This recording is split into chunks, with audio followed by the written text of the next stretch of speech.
উলের কাটা গল্পের বাকি অংশ। ক্লাস সেশনস চলছে। জাস্টিস লাল 10টার সময় আদালতে যাবেন। আদালত অবশ্য ঠিক পাশের ঘরখানায়। এখানা ওর চেম্বার। ঠিক 9:30টার সময় বাসু সাহেবকে নিয়ে শর্মাজি ওর ঘরে এলেন। জাস্টিস লাল বাসুরই সমবয়সী, 2-1 বছরের ছোট বড় হতে পারেন। একমাথা ধবধবে চুল, গোফদারি কামানো। বয়সের ভারে নুয়ে পড়েননি। চোখে একটা মোটা ফ্রেমের চশমা। বাসু সাহেবের দিকে হাত বাড়িয়ে বললেন, delighted to meet you mister Basu.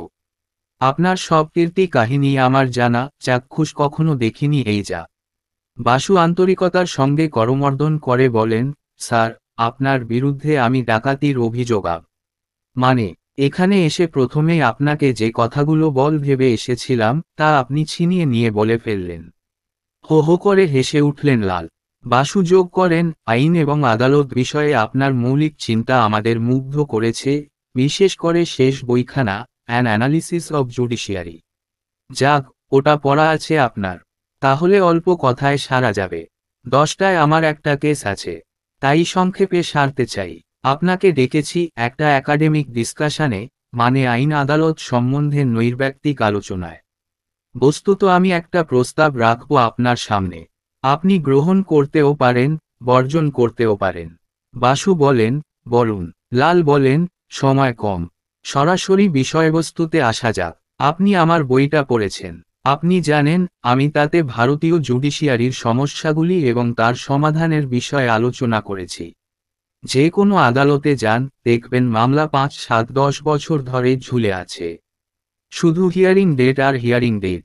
অথচ বছরের 365 দিনের মধ্যে আদালতই সবচেয়ে বেশি দিন বন্ধ থাকে। কলকারখানার কথা ছেড়ে দিন, স্কুল কলেজ সরকারি বেসরকারি অফিসের তুলনায় কোর্টের ছুটি অনেক অনেক বেশি। যদি প্রশ্ন করেন, কেন? জবাবে শুনবেন জজ সাহেবের বেশি বিশ্রামের দরকার। তাদের ল পয়েন্টের পড়াশোনা করার সময় চাই। যেন বিশ্ববিদ্যালয়ের অধ্যাপকদের তা চাই না। দ্বিতীয় কথা, এই গোটা কাঠামোটাকেই আমি আমার গ্রন্থে আক্রমণ করেছি।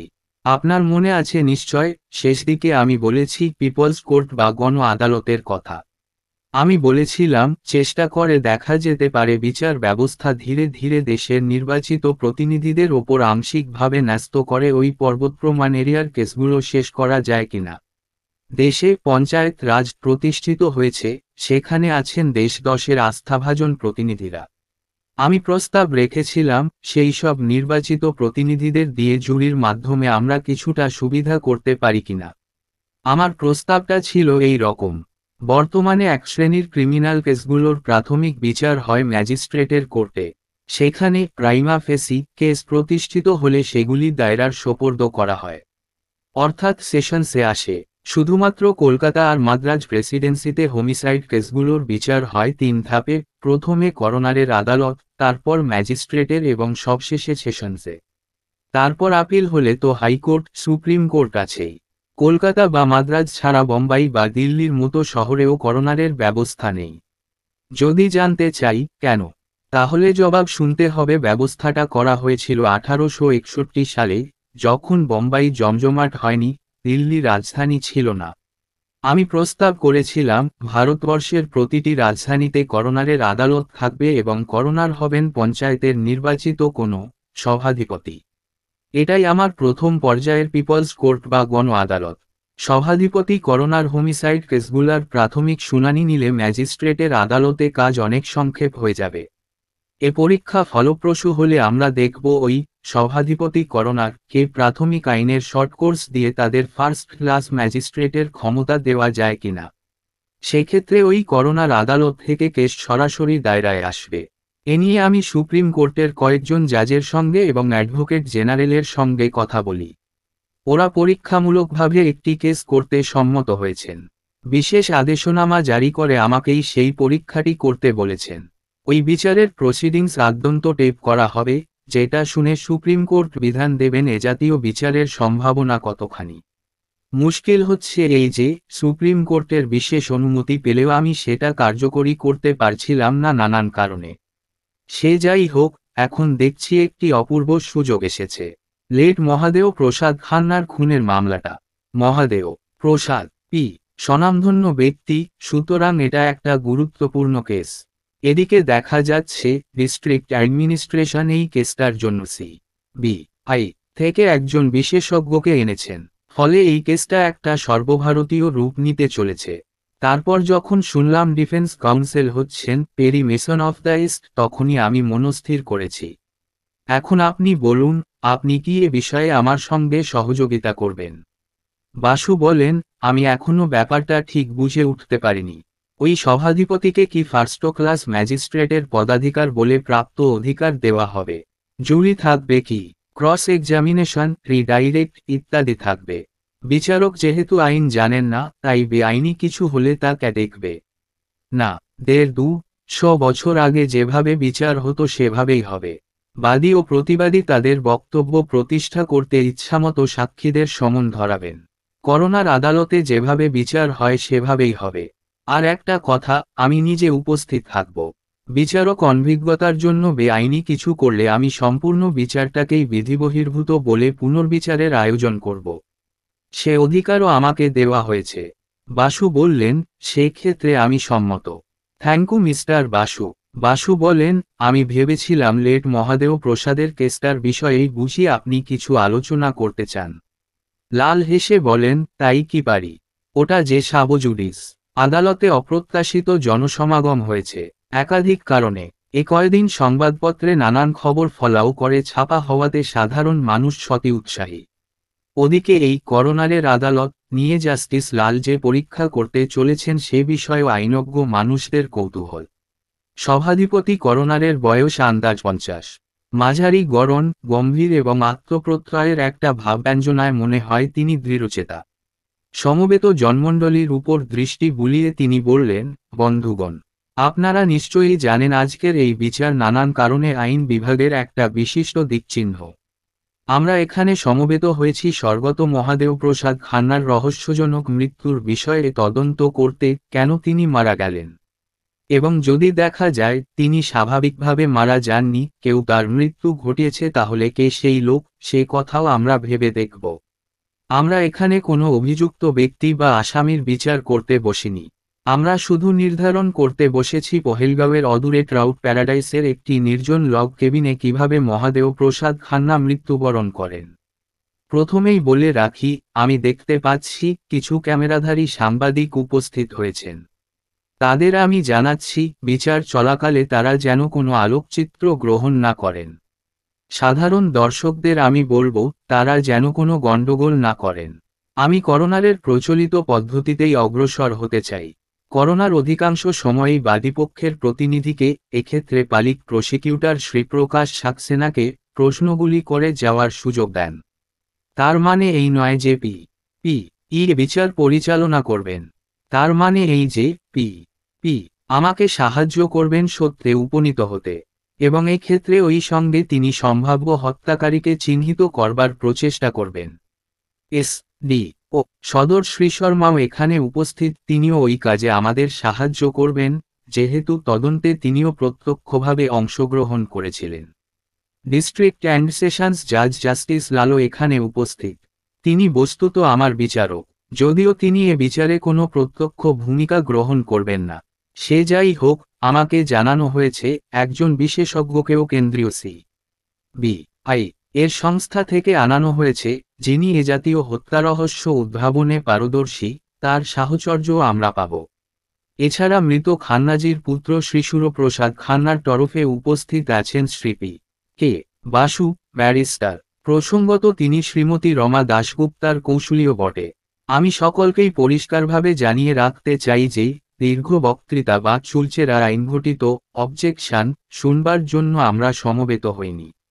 নিছক তথ্য ছাড়া আমাদের আর কোনো কিছুতে কৌতূহল নেই। সুতরাং সওয়াল জবাবের প্যাচে সাক্ষীকে কায়দা করা বা গরম গরম বক্তৃতা দিয়ে জুরি ও বিচারককে অভিভূত করার চেষ্টাকে আমরা বরদাস্ত করব না। সাধারণ বিচারসভায় বাদী তার ইচ্ছামতো সাক্ষীদের ক্রমান্বয়ে আহ্বান করেন, তাকে প্রশ্ন করেন এবং প্রতিবাদী তাকে জেরা করেন। বাদীর সাক্ষীর তালিকা শেষ হলে প্রতিবাদী তার সাক্ষীদের একে একে আহ্বান করেন এবং সাক্ষ্য গ্রহণ করেন। সেবার বাদী সাক্ষীদের জেরা করেন। আমরা এই পদ্ধতিতে অগ্রসর হব না। কারণ ওই পদ্ধতি অবলম্বন করার একমাত্র হেতু বাদী অভিযুক্তকে দোষী প্রমাণ করতে চান, প্রতিবাদী প্রমাণ করতে চান সে নির্দোষ। এক্ষেত্রে অভিযুক্ত কেউ নেই। আরক্ষা বিভাগ যদি কাউকে এই কেসে আটক করে থাকে তা তাদের ব্যাপার। আমার সামনে এমন কোনো তথ্য নেই যাতে কাউকে অভিযুক্ত বা আসামিরূপে চিহ্নিত করা যায়। যেহেতু আসামি বলে কিছু নেই, তাই বাদী ও প্রতিবাদীও কেউ নেই।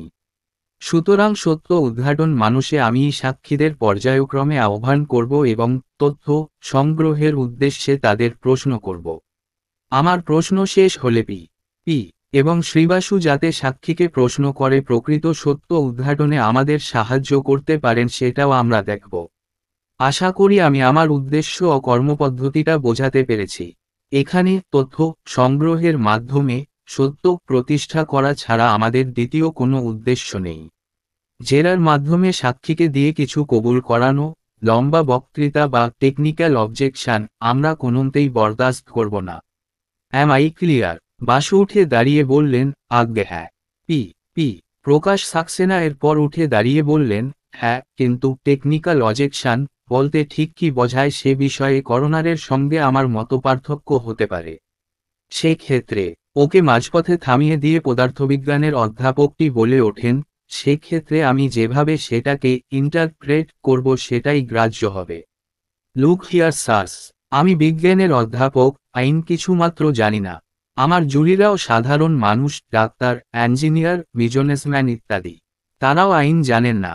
আমার উদ্দেশ্য হচ্ছে ওই রহস্যজনক মৃত্যুর বিষয়ে যে সব তথ্য এ পর্যন্ত উদ্ঘাটিত হয়েছে তাই সুসংবদ্ধভাবে সাজিয়ে দেওয়া, যাতে জুরিরা বুঝতে পারেন কিভাবে মহাদেবপ্রসাদ মৃত্যুবরণ করেন। জুরিরা জানেন তারা এখানে কেন সমবেত হয়েছেন। অন্তত আমি জানি আমি এ চেয়ারে কেন বসেছি। সুতরাং টেকনিক্যালিটি বলতে কি বোঝায় তার ভাষ্য আমি চূড়ান্তভাবে দেব। সর্বপ্রথমে আমি আহ্বান করতে চাই মোহাম্মদ খুরশেদকে, যিনি মৃতদেহ সর্বপ্রথম আবিষ্কার করেন। মিস্টার খুরশেদ, আপনি এগিয়ে আসুন এবং হলফনামা পাঠ করুন। খুরশেদ হলফ নিলেন, নিজের নাম, ঠিকানা এবং অন্যান্য পরিচয় দিলেন। বিচারক প্রশ্ন করেন, মিস্টার খুরশেদ, আপনি প্রথম মৃতদেহটি আবিষ্কার করেন, তাই না? প্রকাশ সাক্সেনা তার পার্শ্ববর্তী ডেপুটিকে বলল, প্রথম প্রশ্নটাই লিডিং কোশ্চেন। ডেপুটি জনান্তিকে বলল, চেপে যান স্যার, এখানে আইন মোতাবেক কিছুই হবে না। খুরশেদ শুধু বললেন, আজ্ঞে হ্যাঁ। কোথায়? পহেলগাঁওয়ের উত্তরে ট্রাউট প্যারাডাইসের একটি লগ কেবিনে। আপনাকে আমি একটি ফটো দেখাচ্ছি, দেখে বলুন এই কেবিনটিই কি। সাক্ষী আলোকচিত্রটি দেখে স্বীকার করলেন, এই কেবিনই। বিচারক তখন ওকে আনুপূর্বিক সব কিছু একটা বিবৃতির আকারে বলতে বলেন। কবে, কখন, কিভাবে উনি মৃতদেহটি আবিষ্কার করেন। সাক্ষী যা বললেন তার সংক্ষিপ্তসার এই রকম, মৃতদেহটি উনি আবিষ্কার করেন রবিবার, 11ই সেপ্টেম্বর। উনি একটি লগ কেবিন ভাড়া নিয়েছিলেন। রবিবার 11ই সেপ্টেম্বর সকাল 8টা নাগাদ যখন উনি ওই লগ কেবিনের পাশ দিয়ে যাচ্ছিলেন তখন ওই লগ কেবিনটার ভিতর থেকে একটা ময়নার ডাক শোনেন। ময়নাটা ক্রমাগত কর্কশ স্বরে ডাকছিল। উনি লক্ষ্য করে দেখেন লগ কেবিনের সদর দরজাটা বন্ধ। তখন ওর মনে পড়ে দিন দুয়েক আগেও উনি দেখেছিলেন ঘরটা তালাবন্ধ এবং তখনও একটা পাখির কর্কশ ডাক শোনেন। উনি ভাবেন এই লগ কেবিনটি যিনি ভাড়া নিয়েছেন তিনি হয়তো শহরে গিয়ে কোনো কারণে আটকে পড়েছেন এবং অভুক্ত ময়নাটা তাই ক্ষুধার তাড়নায় ডাকছে। কৌতূহলী হয়ে উনি এগিয়ে আসেন। জানলা দিয়ে ভিতরে উঁকি দিয়ে একজন মানুষকে রক্তাপ্লুত অবস্থায় পড়ে থাকতে দেখেন। তখনই উনি নিজের লগ কেবিনে ফিরে যান এবং পুলিশকে টেলিফোনে খবর দেন। তারপরও সি যোগিন্দর সিং এবং এস.ডি. ও শর্মাজি এসে পড়েন। দারোয়ানের কাছ থেকে ডুপ্লিকেট চাবি নিয়ে ঘরটা খুলেন। করোনার বলেন, ঠিক আছে, এরপর কি হয়েছিল তা আমরা ওসি যোগিন্দর সিংয়ের কাছে শুনব। Mister P and mister Basu, আপনাদের কোনো প্রশ্ন আছে? দুজনেই জানালেন তাদের কোনো জিজ্ঞাস্য নেই। অতঃপর বিচারকের আহ্বানে সাক্ষী দিতে উঠলেন যোগিন্দর সিং। করোনার বলেন, এবার আপনি বলুন ঘরে ঢুকে আপনারা কি দেখলেন। যোগিন্দর প্রথমেই লগ কেবিনের একটি প্ল্যান দাখিল করে বলেন, গুরুত্বপূর্ণ জিনিসগুলি কোনটা কোথায় ছিল তা ওই নকশাতে দেখানো হয়েছে। তিনি জানালেন, মৃতদেহটি মেঝের উপর চিত হয়ে পড়েছিল। বাঁ হাতটা বাড়ানো, ডান হাত বুকের উপর। পিস্তলটা ছিল মৃতদেহ থেকে অনেক দূরে। বললেন, প্রথমেই আমরা ঘরের জানলাগুলো খুলে দিলাম। না হলে পচা মাছের গন্ধে ঘরের ভিতর দাঁড়ানো যাচ্ছিল না। মাছের পলোটা প্রথমেই ঘর থেকে বার করে বাইরে রাখা হলো। ময়নাটাকে আমরা খাঁচায় পুরে ফেললাম। মৃতদেহের এবং পিস্তলের আউটলাইনটা কাঠের মেঝেতে চক দিয়ে দাগিয়ে দিলাম।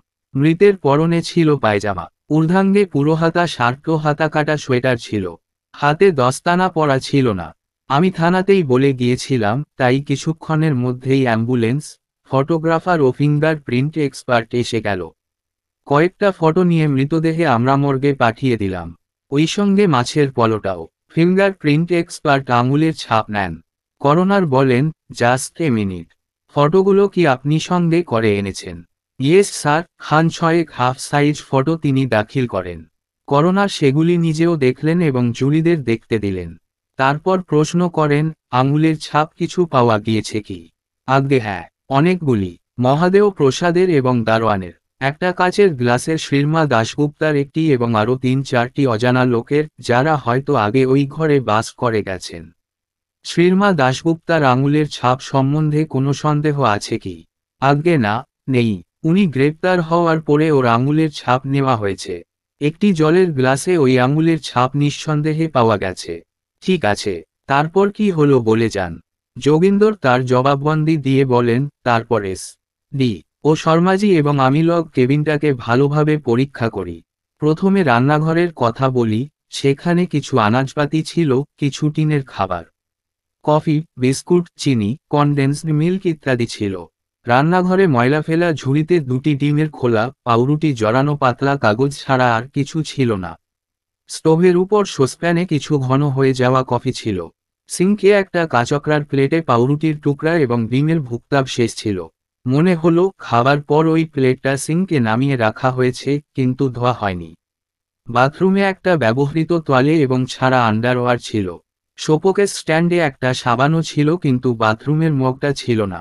শয়নকক্ষে লক্ষণীয় বিষয়বস্তু হচ্ছে চেয়ারের পিঠে ঝলানো একটা গরম কোট, তার পকেটে রুমাল, একটা ক্যাপস্টান সিগারেটের প্যাকেটে 8টি সিগারেট, একটি দেশলাই।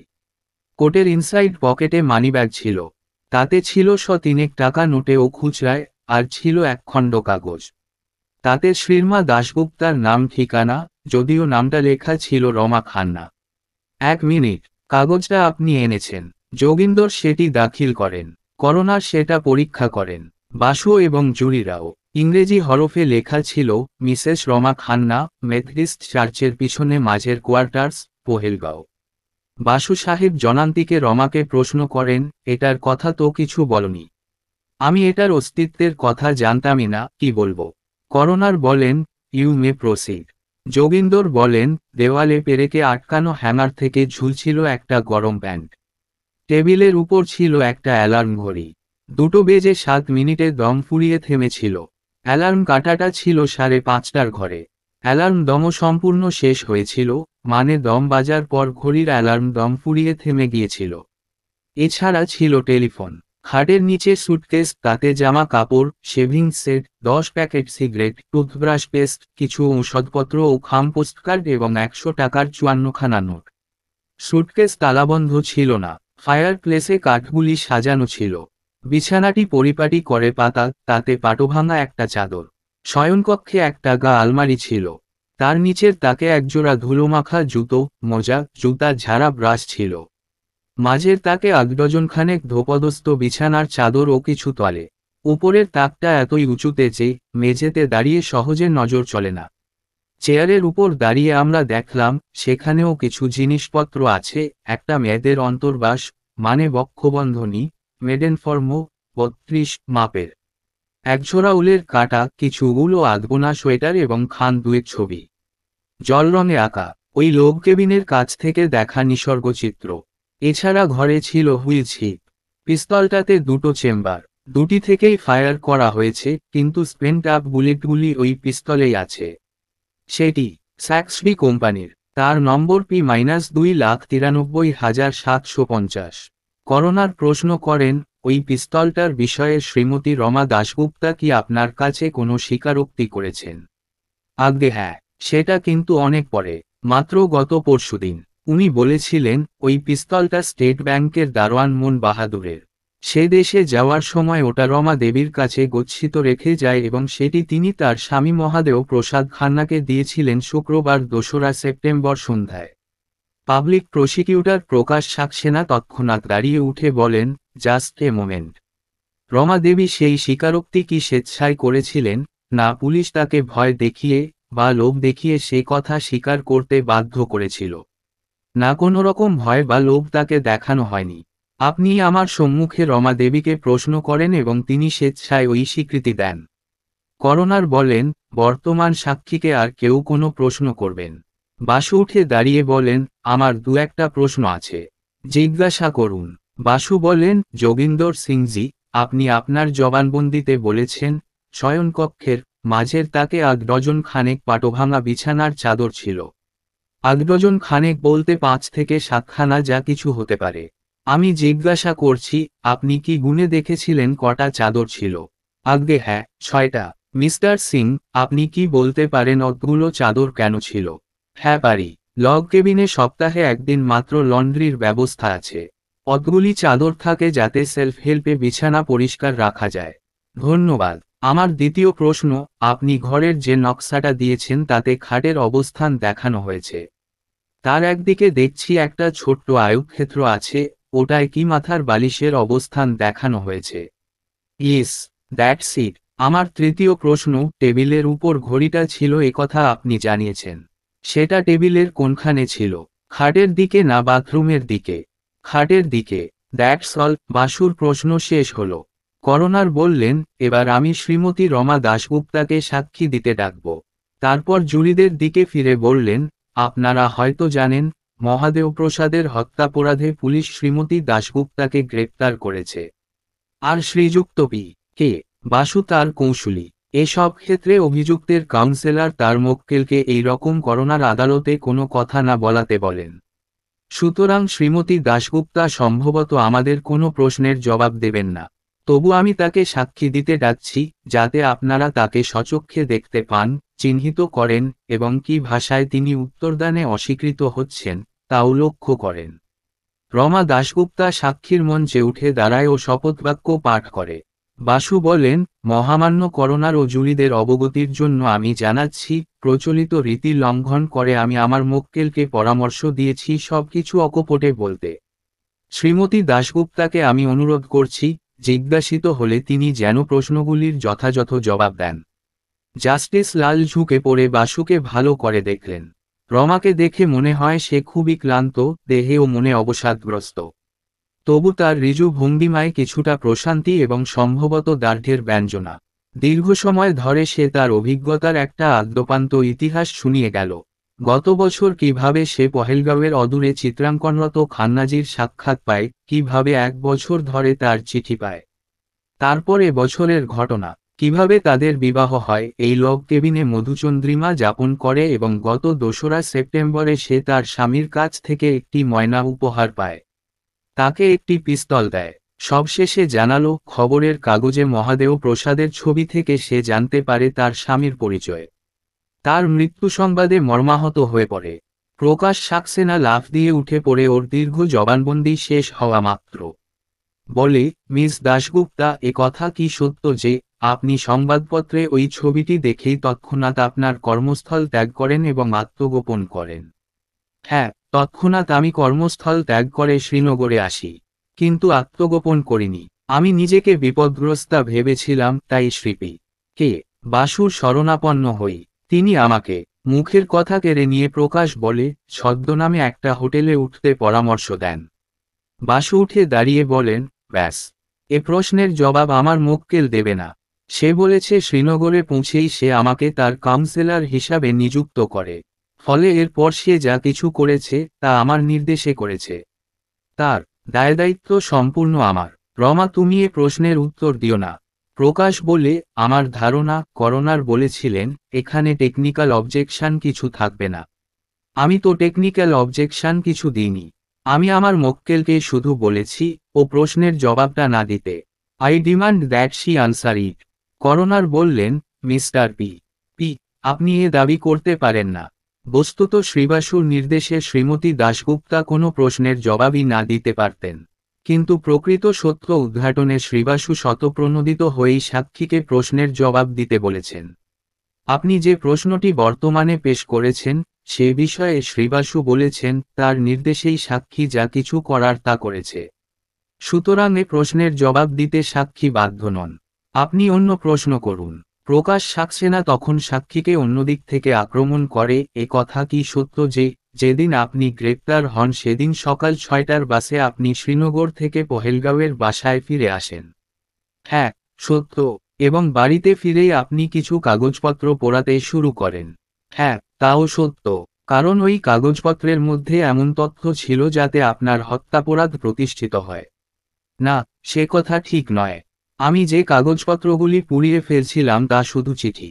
আমার স্বামী গত 1 বছর ধরে যেগুলি আমাকে লিখেছেন, আমি চাইনি তা পুলিশের হাতে পড়ুক এবং প্রকাশ্য আদালতে তা পড়া হয়। কেন?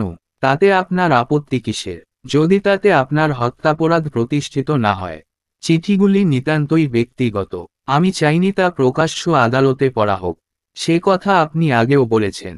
আমি জানতে চাইছি, কেন? এটা সেন্টিমেন্টের কথা। এর জবাব হয় না। বেশ, এ কথা কি সত্য যে যেদিন মহাদেব প্রসাদ খুন হন সেদিন সকালে আপনি বেলা 10টা নাগাদ ওইলগ কেবিনে উপস্থিত ছিলেন? তৎক্ষণাৎ দাঁড়িয়ে ওঠেন বাসু। অবজেকশন ওর অনার। কোন তারিখে মহাদেব প্রসাদ খুন হয়েছেন তা এখনও প্রতিষ্ঠিত হয়নি। সুতরাং প্রশ্নটি অবৈধ। প্রকাশ রুখে ওঠে, আপনি বলতে চান মহাদেব প্রসাদ 6ই সেপ্টেম্বর সকাল 11টা নাগাদ খুন হননি? বাসু বলেন, আমি বলতে চাই সেটাও এই করোনার একবারই অন্তর্ভুক্ত। কে কবে কখন কেন মহাদেব প্রসাদকে হত্যা করেছে, যদি আদৌ তিনি খুন হয়ে থাকেন, তাই এখানে অনুসন্ধান করা হচ্ছে। প্রকাশ বলে, অলরাইট, আমি প্রশ্নটা সাক্ষীকে অন্যভাবে করছি। একথা কি সত্য যে গত 6ই সেপ্টেম্বর সকাল 10টা নাগাদ আপনি ওই লগ কেবিনে ছিলেন? না, আমি। প্রকাশ রুখে ওঠে, না, আপনি অস্বীকার করছেন। আমি যদি প্রমাণ দিই। রমা বলে, আপনার আগেকার প্রশ্নের জবাব আমাকে দিতে দেননি। মাঝপথে থামিয়ে দিয়েছেন। আপনি কি চান আগেকার প্রথম প্রশ্নটার জবাবটা শেষ করব, না পরেকার প্রশ্নটার জবাব দেব? What do you mean? আমি বলতে চাই আপনার প্রথম প্রশ্নের জবাব। না, আমি 6ই সেপ্টেম্বর সকালে ওই লগ কেবিনে উপস্থিত ছিলাম না। আমি ওই লগ কেবিনের কাছাকাছি গিয়েছিলাম। সেটাকে বন্ধ দেখি এবং ফিরে আসি। তাই বলুন, আপনি কেন গিয়েছিলেন ওখানে? বেড়াতে। যেখানে আমার বিবাহিত জীবনের প্রথম রাত্রিটা কেটেছিল সেটা দেখবার ইচ্ছা হয়েছিল, তাই। আপনি কি দেখলেন তাই বলুন। রমা উত্তরে জানায় যে লগ কেবিনটা বাইরে থেকে তালাবন্ধ ছিল। না, কোনো ময়নার ডাক সে শোনেনি। একমাত্র লগ কেবিনের দারোয়ান ছাড়া জন্মানবের সাক্ষাৎ সে পায়নি। আধ ঘণ্টাখানেক ওখানে ঘোরাঘুরি করে সে পহেলগাঁওয়ে ফিরে আসে। প্রকাশ বলেন, এ কথা সত্য নয়। আপনি ওই লগ কেবিনের ভিতরে ঢুকেছিলেন। মহাদেব প্রসাদের সঙ্গে আপনার কথা কাটাকাটি হয়, কারণ তার পূর্বেই আপনি জানতে পেরেছিলেন যে মহাদেব বিবাহিত। সেই সময় আপনি পিস্তল দেখিয়ে তাকে ভয় দেখান। তারপর রমা তাকে মাঝপথে থামিয়ে দিয়ে দৃঢ়স্বরে বলে, না, এসব কিছু হয়নি। প্রকাশ বলে, আমার প্রশ্নটা শেষ হয়নি। বাসু বাধা দিয়ে করোনারকে বলেন, ও রনার, আমি মনে করি আমার মক্কেল ওই ব্যাপারে যতটুকু জানেন তা বলেছেন। এরপর যদি প্রশ্ন করা হয় তবে তা ক্রস এক্সামিনেশন ছাড়া আর কিছু নয়। যদি অন্য কোনো প্রশ্ন করবার না থাকে তাহলে আমি আমার মক্কেলকে সাক্ষীর কাঠগড়া থেকে নেমে আসতে বলবো। প্রকাশ বললে, না, আমার অন্য প্রশ্ন আছে। বলুন। রমা দেবী, যেদিন আপনি গ্রেপ্তার হন সেদিন ময়নাটাকে কেন আপনি মেরে ফেললেন? আমি মারিনি। কে মেরেছে তা আমি জানি না। অথচ পাখিটা আপনার তালাবন্ধ বাড়িতে ছিল। না, বারান্দায় ছিল। পাঁচিল টপকিয়ে যে কেউ ওটাকে মেরে ফেলতে পারত। পারত কি পারত না সে কথা অবান্তর। আপনি নিজে হাতেই পাখিটাকে মেরে ফেলেছিলেন কারণ সেটা একটা অদ্ভুত বল পড়ত, তাই না? না, এ কথা সত্য নয়। প্রকাশ বলল, বোধ হয় আপনার স্মৃতিকে ঝালিয়ে নিতে আমি একটু সাহায্য করতে পারি। দেখুন তো। প্রকাশের ইঙ্গিতমাত্র তার একজন সহকারী কালো কাপড়ে ঢাকা একটা পাখির খাঁচা এনে রাখল সামনের টেবিলে। আর জাদুকর যেমন নাটকীয়ভাবে ঢাকা খুলে দেখায় টুপির ভিতর খরগোশ, ঠিক সেই ভঙ্গিতে কালো কাপড়টা তুলে দিয়ে খাঁচাটাকে অনাবৃত করে ফেলল, ঠেলে দিল রমার দিকে। দেখা গেল খাঁচাটার ভিতরে একটা রক্তাক্ত ময়নার ধর, তার মুন্ডটা দেহ বিযুক্ত হয়ে পড়ে আছে। বিভৎস দৃশ্য। এ কীর্তিটা আপনারই, তাই না রমা দেবী? রমা দুই হাতে মুখ ঢেকে বলে ওঠে, ওটা ওটা সরিয়ে নিন। আমার গা গুলাচ্ছে, প্লিজ। প্রকাশ নাটকীয় ভঙ্গিতে জুরিদের সম্বোধন করে বলে, বিবেকের দংশন, অপরাধের প্রমাণে অপরাধীর আরতি, পাপের স্বীকৃতি। বাসু একলাফে এগিয়ে যান, প্রকাশের সহকর্মীর হাত থেকে কালো কাপড়টা কেড়ে নিয়ে খাঁচাটা ঢেকে দেন। জুরিদের দিকে ফিরে বলেন, মোটেই এটা পাপের স্বীকৃতি নয়, ভদ্র মহোদয়গুণ। আপনারা বিবেচনা করে দেখুন, ওই মেয়েটির প্রতি কি অমানুষিক মানসিক অত্যাচার করা হয়েছে। ও বেচারি মাত্র 7 দিনের বিবাহিত জীবনের মধ্যেই জানতে পারল ও বিধবা। তারপর পুলিশ ওকে গ্রেপ্তার করে বলল, তুমি হত্যাকারী। জেল হাজতে জেরায় জেরায় তাকে পাগল করে তুলে এখানে তাকে টেনে আনা হয়েছে। এই কদিনে কেউ ওই সদ্য বিধবাকে কোনো সহানুভূতির কথা শোনায়নি।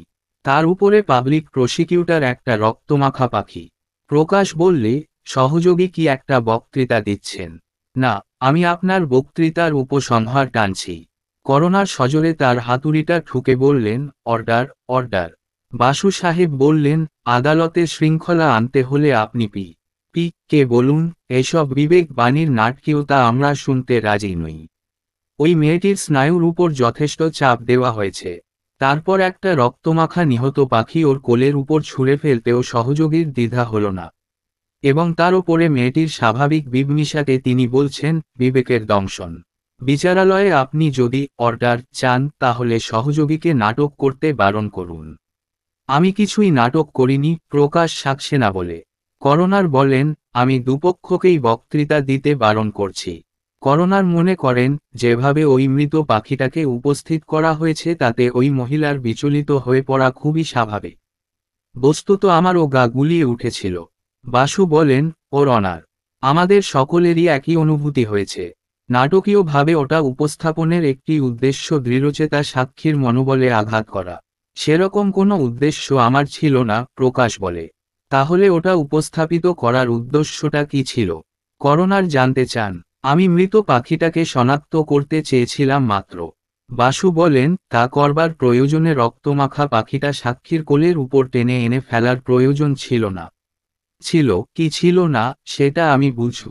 শর্মাজি উঠে দাঁড়ান, বলেন, জাস্ট এ মিনিট। করোনার এ বিষয়ে কোনো রুলিং দিলে আমি দেখতে পারি সেটা কার্যকরী করা হচ্ছে কিনা। পদার্থের অধ্যাপকটি বলেন, করোনার রুলিং দিচ্ছেন। করোনার রুলিং দিয়ে বলছেন, এ আদালতে ব্যক্তিগত বাদানুবাদ বরদাস্ত করা হবে না।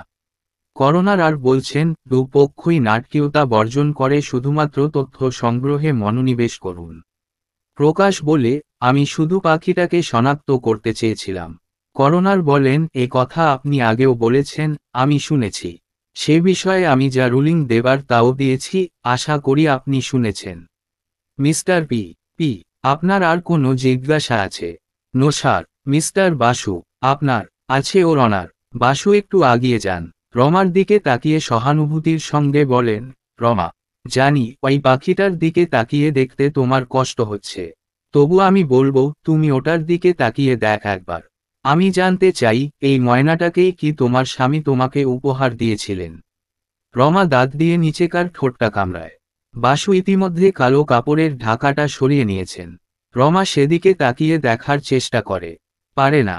বলে, আমি ওটার দিকে তাকাতে পারছি না। তবে আমার স্বামী যে পাখিটা আমাকে দিয়েছিলেন তার ডান পায়ের মাঝের আঙুলটা কাটা ছিল। উনি বলেছিলেন, ইঁদুর মারা কলে ওর ওই একটি আঙুল কাটা গিয়েছিল। বাসু বলেন, কিন্তু এই মৃত ময়নাটার দু পায়ের সব কটা আঙুলই তো রয়েছে। তাহলে ওই মরা পাখিটা মুন্না নয়। রমা একথা বলল অন্যদিকে মুখ ঘুরিয়ে নিয়ে। বাসু কৌশিককে কি যেন ইঙ্গিত করলেন। সে কাপড়ে ঢাকা আর একটা খাঁচা হাতে এগিয়ে এল। খাঁচাটা ওর হাত থেকে নিয়ে বাসু বলেন, রমা, এবার এটার দিকে তাকিয়ে দেখ। ভয় নেই, এটা মরা পাখি নয়। দেখ তো এটাকে চিনতে পার কিনা। রমা তখনও সাহস সঞ্চয় করতে পারছে না। ঠিক তখনই ওই পাখিটা বল পড়ল আইয়ে বইঠিয়ে, চায় পিজিয়ে। যেন সম্বিত পেয়ে রমা এদিকে ফিরল, বলল, এই তো মুন্না। তবে যে পুলিশে বলল, মুন্নাকে কে যেন মেরে ফেলেছে। পাখিটা আবার বল পড়ল, রাম নাম সৎ হ্যায়। রমা বলে, ওই তো ওর মাঝের আঙুলটা কাটা। ঠিক তখনই মুন্না বল পড়ল, রমা, মত মারো, পিস্তল নামাও। দ্রুম। হায় রাম! পরিষ্কার মানুষের কণ্ঠস্বর। সমস্ত আদালতে একটা চাপা উত্তেজনা। রমা বলল, ওই তো সেই বলটা বলেছে। ও নির্ঘাত মুন্না। প্রকাশ সাক্সেনা এগিয়ে এসে করোনারকে বলে, অরনার, আমি মুন্নার ওই বলটা টেপ রেকর্ডারে টেপ করতে চাই। বাসু বলেন, সহযোগী কি মুন্নাকে সাক্ষী হিসাবে তুলতে চান? না, পাখিটা একটা বিচিত্র বল পড়েছে। আমি সেটা টেপ রেকর্ড করতে চাই মাত্র। কিন্তু পাখিটার ওই বক্তব্য তো হলফনামা নিয়ে নয়। মি লর্ড, সহযোগী যদি মুন্নাকে সাক্ষী হিসাবে তলব করতে চান, তাহলে আমার দাবি প্রথমে তাকে দিয়ে হলফনামা পাঠ করাতে হবে। প্রকাশ বিরক্ত হয়ে বলে, কি আশ্চর্য! পাখিটাকে সাক্ষী হিসাবে আমি আদৌ দেখছি না। তার একটা বল এভিডেন্স হিসাবে রেকর্ড করতে চাইছি মাত্র। আমি করোনারের রুলিং চাইছি। করোনার বললেন, না, পাখির সাক্ষ্য গ্রাহ্য হতে পারে না। কিন্তু পাখির কোনো বল একটা তথ্য হিসাবে গণ্য হতে পারে। পাখিটা কি বলেছে তা আমি শুনেছি, জুরিরাও শুনেছেন। পাখির ওই উক্তি আইন মোতাবেক গ্রাহ্য কিনা তা পরবর্তী আদালতে, যদি এ মামলা আদৌ দায়রায় সোপর্দ করা হয়, আইন বিচারকরা বিচার করবেন। আপাতত যেমন সাক্ষ্য চলছিল চলুক। বাসু বলেন, রমা, তুমি কি মুন্নার মুখে ওই বলটা আগেও শুনেছ? হ্যাঁ, প্রথম দিন থেকেই। অর্থাৎ সেই ২রা সেপ্টেম্বর থেকেই। বাসু বলেন, তার আর কিছু জিজ্ঞাস্য নেই।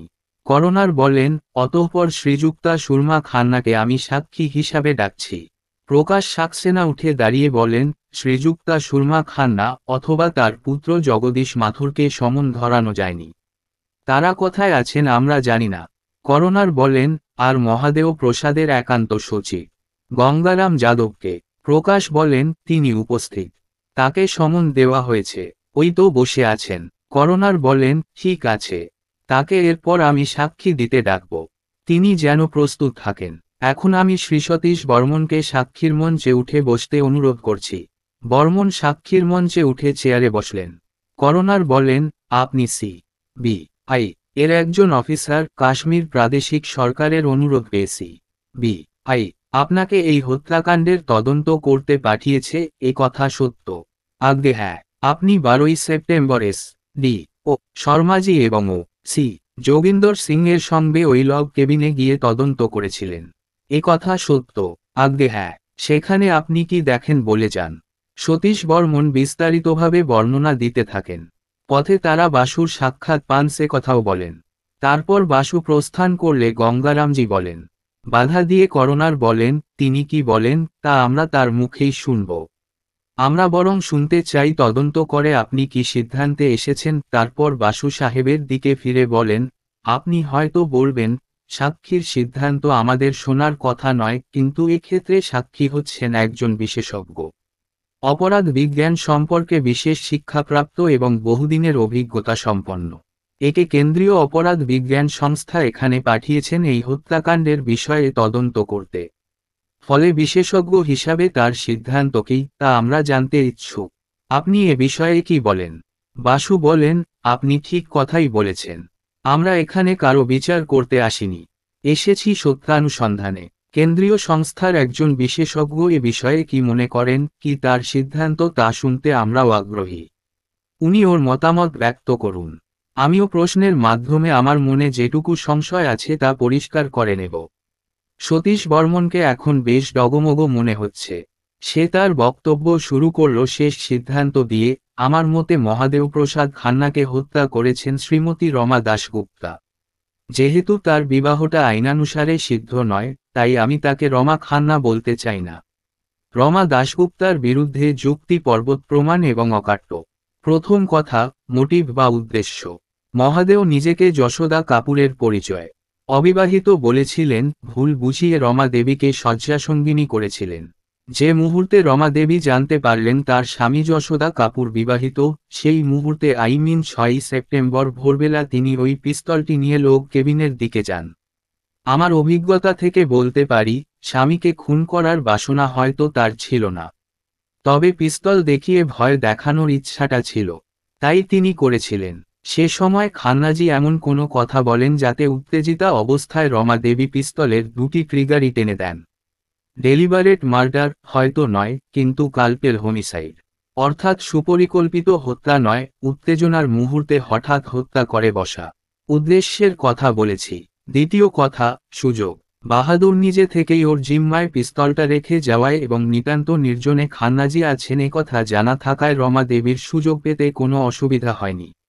এটা আত্মহত্যার কেস কিছুতেই হতে পারে না, কারণ পিস্তলটা ছিল মৃতদেহের নাগালের বাইরে এবং তাতে কারো আঙুলের ছাপ ছিল না। তৃতীয়ত, অ্যালিবাইয়ের অভাব। শুধু অভাব নয়, ঘটনার সময় রমা দেবী যে ওই লগ কেবিনের ধারে কাছেই ছিলেন তা তিনি নিজ মুখেই স্বীকার করেছেন। না করে তার কোনো উপায় ছিল না। ওখানকার দারোয়ান তাকে দেখতে পেয়েছিল, চিনতে পেরেছিল। তাই লগ কেবিনের কাছে যাওয়া পর্যন্ত তিনি স্বীকার করছেন, কিন্তু ভিতরে ঢোকার কথা অস্বীকার করছেন। চতুর্থত, রমা দাশগুপ্তার গল্পটা যে আদ্যন্ত বানানো তার প্রমাণ তার তথাকথিত স্বামীর বুক পকেট থেকে উদ্ধারপ্রাপ্ত ওই কাগজখানায়। তিনি স্ত্রীর ঠিকানায় লিখেছেন, মিসেস রমা খান্না, মিসেস রমা কাপুর নয়। সুতরাং মহাদেবপ্রসাদ যে যশোদা কাপুর নন, একথা রমা দেবীও জানতেন, খান্নাজিও জানতেন। আমরা মৃতের পকেটে প্রাপ্ত কাগজখানা হস্তরেখাবিদদের দিয়ে পরীক্ষা করিয়েছি। তারা সন্দেহাতীতভাবে বলেছেন হাতের লেখা মহাদেব প্রসাদ খান্নার। পঞ্চমত, পাখিটাকে হত্যা করা। পাখিটা ঘটনার সময় ওই লগ কেবিনেই ছিল, রমা দেবীর বাসায় নয়। পাখিটার এমন ক্ষমতা আছে যে একবার মাত্র শুনেই কোনো বোল তুলে নিতে পারে। সুরপ্রসাদ এবং গঙ্গারামজির সাক্ষ্য এখনও গ্রহণ করা হয়নি। এ তথ্যটা তাদের সাক্ষ্যে প্রমাণ হবে। ওই যে রাম নাম সৎহায় বললটা একটু আগে পড়ল, ওটা সে একবার মাত্র শুনেই শিখে ফেলেছিল। এক্ষেত্রেও রমা দেবী যখন পিস্তল দেখিয়ে মহাদেবকে ভয় দেখাচ্ছেন তখন খান্নাজি বলে ওঠেন, রমা, মারো, পিস্তল নামাও। ঠিক সেই মুহূর্তেই রমা দেবী গুলি করেন। পাখিটা সেই শব্দটাও তুলেছে, এবং তারপরে মহাত্মাজির উচ্চারিত দুটি অন্তিম শব্দ, হায় রাম। মহাদেব প্রসাদ খান্নার জীবনেও ওই দুটি শব্দের সঙ্গেই শেষ নিঃশ্বাস পড়ে। এখন ঘটনা হচ্ছে এই যে, রমা দেবী জানতেন খান্নাজি তার স্ত্রীকে রমা বলে ডাকেন। মুহূর্তমধ্যে ওর মনে হয় হত্যাপরাধটা সেই সুরমা দেবীর স্কন্ধে চাপানো যায় কিনা। কারণ রমা দেবীকে কেউই চেনে না, সতী ওই বোলটা সুরমা কে চিহ্নিত করবে। অথচ তিনি তখন জানতেন না সুরমার কোনো অকাট্য অ্যালিবাই আছে কিনা। তাই তিনি দু একদিন পরে আর একটি ময়না এনে ওই ঘরে টাঙিয়ে দিয়ে মুন্নাকে নিজের বাসায় নিয়ে যান। তথ্য সংগ্রহ করতে থাকেন সুরমার অ্যালিবাই বিষয়ে। প্রশ্ন হতে পারে, পরে এসে উনি কেমন করে ওই বন্ধ ঘরে ঢোকেন। এর সহজ জবাব হচ্ছে, ওই লগ কেবিনে তিনি খান্নাজির সঙ্গে তথাকথিত মধুচন্দ্রিমা যাপন করে যান। ফলে তার কাছে একটি ডুপ্লিকেট চাবি থাকা খুবই সম্ভব। তারপর যে মুহূর্তে তিনি শুনলেন যে তাকে পুলিশ খুঁজছে, তৎক্ষণাৎ তার কাউন্সিলের আদেশ অগ্রাহ্য করে তিনি তার বাসায় ফিরে যান ও মুন্নাকে হত্যা করেন। সংক্ষেপে এইটাই আমার সিদ্ধান্ত। আমি মনে করি রমা দেবীর বিরুদ্ধে এভিডেন্স এমন জোরালো যে কোনো আদালতেই বিচার হোক না কেন, গিটি ভার্ডিক্ট হবেই। যত বড় ব্যারিস্টারই হন, রমা দেবীকে বাঁচাতে পারবেন না। করণর প্রশ্ন করেন, মৃত্যুর সময়টা কিভাবে আপনি চিহ্নিত করছেন? ওই যে বললেন 6ই সেপ্টেম্বর সকাল 11টা। সেটা হাইলি টেকনিক্যাল ব্যাপার, স্যার। ওর পিছনে অপরাধবিজ্ঞানসম্মত নানান সূক্ষ্ম ডিডাকশান আছে। সেসব কথা বুঝিয়ে বলতে গেলে অনেক সময় লাগবে, তাছাড়া অনেক টেকনিক্যাল ডিটেইলস।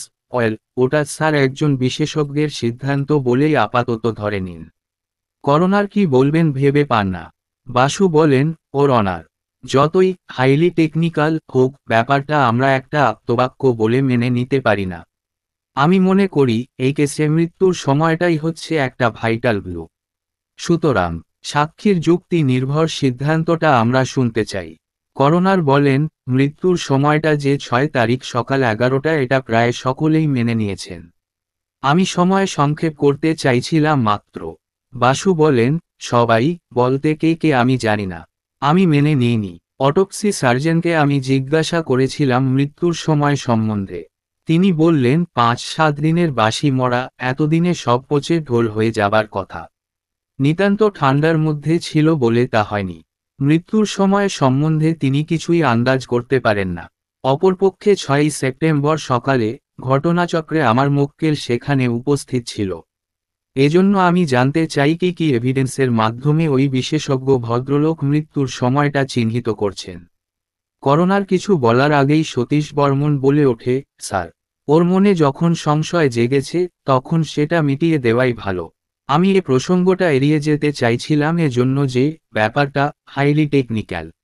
অপরাধবিজ্ঞান বিষয়ে যার অভিজ্ঞতা নেই তাদের পক্ষে এই সব সূক্ষ্মাতিসূক্ষ্ম সূত্রের ধারণ করা কঠিন। যা হোক, আমি বলছি, শুনুন, বুঝবার চেষ্টা করুন। প্রথমত জানা তথ্যগুলি তৌল করে দেখুন। আমরা জানি যে খান্নাজি উদ্বোধনের দিনে ওখানে উপস্থিত থাকতে চেয়েছিলেন। তিনি ২রা শ্রীনগর থেকে রওনা হয়ে অন্য কোথাও দিন ২-৩ ছিলেন বটে, তবে ৫ই বিকাল নাগাদ তিনি নিশ্চয়ই লগ কেবিনে পৌঁছান। পহেলগাঁও থেকে ওই পথে যে বাসটা যায় সেটা ওই ক্রাউড প্যারাডাইজ ব্যাককোট বাস স্ট্যান্ডে পৌঁছায় বিকাল ৩টায়। ফলে তিনি পদব্রজে লগ কেবিনে সোয়া ৩টার মধ্যেই পৌঁছান। রাত ৮টা পর্যন্ত যে তিনি জীবিত ছিলেন তার অকাট্য প্রমাণ আছে, কারণ ওই সময়ে তিনি ওই অঞ্চল থেকে টেলিফোনে তার সেক্রেটারি গঙ্গারামজির সঙ্গে কথা বলেন। গঙ্গারামজি ওই সামনেই বসে আছেন, তার সাক্ষ্য এখনো নেওয়া হয়নি। যখন নেওয়া হবে তখন সে তথ্যটা জানবেন। গঙ্গারামজি দীর্ঘ ১০ বছর ধরে খান্নাজির একান্ত সচিব, মনিবের কণ্ঠস্বর সম্বন্ধে তিনি ভুল করবেন না। তাছাড়া ওরা টেলিফোনে এমন একটা বিষয়ে আলোচনা করেন যা তৃতীয় ব্যক্তির পক্ষে জানা অসম্ভব।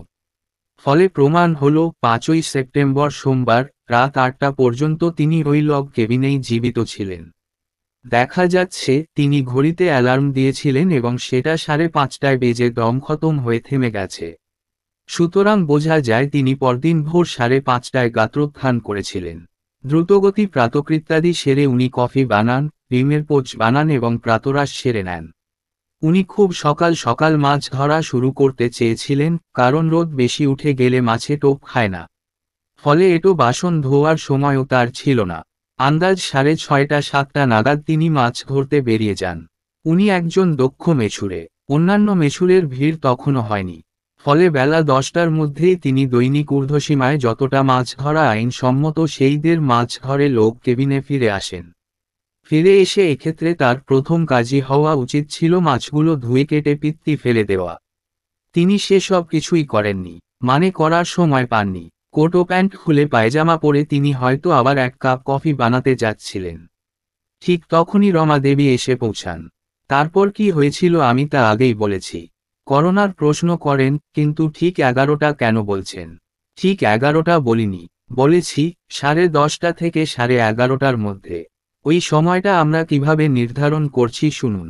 বস্তুত এখানেই অভিজ্ঞতার দরকার। এগুলি সূক্ষ্মাতিসূক্ষ্ম ক্লু যা সাধারণ মানুষের নজরে পড়বে না, অপরাধবিজ্ঞানীরই শুধু নজর হবে। প্রথম কথা, মৃতদেহের পরনে ছিল পায়জামা এবং সোয়েটার, এবং চেয়ারের হাতলে গরম কোট, দেওয়ালে ঝোলানো ছিল গরম প্যান্ট। আমরা থার্মোমিটারের সাহায্যে ওই লগ কেবিনের তাপমাত্রার একটি গ্রাফ তৈরি করেছি। দেখা যাচ্ছে সকাল ১০:৩০ পর্যন্ত ওই ঘরের চালে সরাসরি সূর্যালোক পড়ে না, তাই ঘরটা বেশ ঠান্ডা থাকে। বেলা ১১টা থেকে বিকাল ৪টা পর্যন্ত সরাসরি রোদ পেয়ে ঘরটা বেশ গরম হয়ে ওঠে এবং ৪টের পর দ্রুত ঠান্ডা হয়ে যায়। রাত্রে রীতিমতো শীত করে। মৃতের পোশাক প্রমাণ করে মৃত্যু সময়টা নাতিশীতোষ্ণ অঞ্চলে। বেশি ঠান্ডা হলে উনি কোটটা পরে থাকতেন, বেশি গরম হলে উনি সোয়েটারটা খুলে ফেলতেন। ফলে মৃত্যুর সময়টা হয় সকাল ১০:৩০, ১১টা অথবা বিকাল ৩টে-৪টে। শেষোক্ত সময়টাকে বাদ দিচ্ছি এজন্য যে তিনি মধ্যাহ্ন আহার করেননি। করলে নিশ্চয়ই তিনি ওই মাছগুলি ধুয়ে কেটে রান্না করতেন। ফলে রমা দেবীর প্রবেশ মুহূর্তটা হচ্ছে ১০:৩০ থেকে ১১টা। বাসু বললেন, আমি আপনাকে কয়েকটি প্রশ্ন করতে চাই। প্রথম কথা, আপনার থিওরি অনুসারে খান্নাজি ওই লগ কেবিনে আসেন ৫ই বিকালে এবং হত হন ৬ তারিখ বেলা ১০:৩০-১১টায়। আমরা জেনেছি খান্নাজির সুটকেসে ১০ প্যাকেট সিগারেট ছিল, যা থেকে মনে হয় তিনি বেশ হেভি স্মোকার। অথচ লগ কেবিনে ময়লা ফেলার ঝুড়িতে অথবা কাছেপিঠে কোনো খালি সিগারেটের প্যাকেট পাওয়া যায়নি। শুধু যোগিন্দর সিং বলেছেন, ওর পকেটে একটা প্যাকেট দেখেছিলেন যাতে ৮টা সিগারেট ছিল। এক্ষেত্রে কি আপনি মনে করেন খান্নাজির মতো স্মোকার ৫ তারিখ বিকাল থেকে ৬ই বেলা ১১টার মধ্যে মাত্র ২টি সিগারেট খেয়েছিলেন? সতীশ বর্মন হেসে বললেন, কিন্তু আপনি ভুলে যাচ্ছেন ৬ই সকালে তিনি নদীর ধারে মাছ ধরতে গিয়েছিলেন। ঠিক কোথায় বসে তিনি মাছ ধরেছিলেন তা আমরা জানি না। হয়তো সেখানে পড়ে আছে একটা খালি সিগারেটের প্যাকেট। শুধু তাই নয়, ওর লগ কেবিনের টেলিফোনটা বিকল হয়ে পড়ায় উনি 5ই রাত 8টা নাগাদ অন্য কোনো জায়গা থেকে ওর একান্ত সচিবকে টেলিফোন করেন। ফলে সেখানেও খালি প্যাকেটটা ফেলে আসতে পারেন। বাসু বলেন, আইসি। আচ্ছা, এবার অন্য একটা দৃষ্টিভঙ্গি থেকে দেখা যাক। যোগিন্দর সিং বলেছেন, ফায়ার প্লেসে কাঠগুলো সাজানো ছিল আগুন জ্বালার অপেক্ষায়, তাই না? হ্যাঁ। আপনার থিওরি অনুসারে খান্নাজি সকালবেলা 5:30টায় উঠে খুব তাড়াতাড়ি প্রাতকৃত্যাদি সেরে দ্রুতহাতে প্রাতরাশ বানিয়ে খেয়ে নেন, তাই নয়? হ্যাঁ, তাই, কারণ সকাল সকাল তিনি মাছ ধরতে বেরিয়ে যেতে চেয়েছিলেন। প্রাতকৃত্যাদির মধ্যে দাঁত মাজা ও দাড়ি কামানো নিশ্চয়ই পড়ে। সেটা উনি আগের দিন সন্ধ্যা বা রাত্রেও করে থাকতে পারেন। আমরা জানি না উনি রাত্রে দাঁত মাজতেন না সকালে। সে যাই হোক, উনি লগ কেবিনে পৌঁছে অন্তত একবার দাঁত মাজেন ও দাড়ি কামান, কিন্তু দেখা যাচ্ছে তার টুথব্রাশ, পেস্ট ও দাড়ি কামানোর সরঞ্জাম সবকিছু ছিল তার সুটকেসে। এটা আপনার কাছে অস্বাভাবিক মনে হয় নাকি? কোনো নতুন জায়গায় কেউ গেলে এবং সেখানে 5-7 দিন থাকবেন, জানা থাকলে দাঁত মাজা ও দাড়ি কামানোর সরঞ্জাম কেউ বারে বারে সুটকেসে তোলে না, বাথরুমের তাকে রেখে দেয়, নয় কি? বর্মন একটু অশান্তভাবে বলে, তা থেকে কিছুই প্রমাণ হয় না। হয়তো উনি স্নান করার সময় দাঁত মাজেন ও দাড়ি কামান। মাছ ধরে ফিরে এসে স্নানের আগেই তো তিনি মারা যান।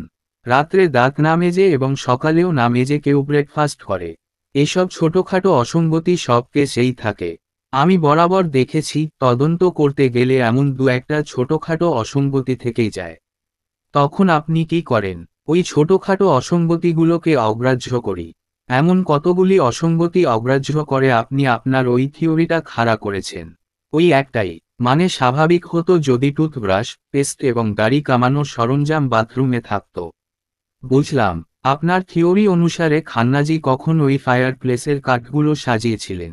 সকালে নিশ্চয়ই নয়, তখন তারা ছিল। মাছ ধরে ফিরে এসেই নিশ্চয় তা করেছিলেন। কিন্তু মাছ ধরে ফিরে এসে তার প্রথম কাজ হওয়া উচিত ছিল পোলো থেকে মাছগুলো বার করে ধুয়ে ফেলা। মাছের পিত্তি গেলে ফেলা, কারণ কেবিনটা তখন গরম হচ্ছে। রান্নার জোগাড় করা, কারণ মধ্যাহ্ন আহারটা আগে করতে হবে, তারপর রাত্রের জন্য ফায়ার প্লেস সাজানো, যেটা বিকালেও করা চলত। অথচ উনি মাছগুলো না ধুয়ে, রান্নার কোনো জোগাড় না করে ফায়ার প্লেসটা সাজাতে বসলেন। এটাকে অস্বাভাবিক মনে হচ্ছে নাকি? সতীশ বর্মন একটু বিরক্তভাবেই বলল, এমনও হতে পারে তিনি আগের দিন বিকালেই কাঠগুলো সাজিয়েছেন। সে কি?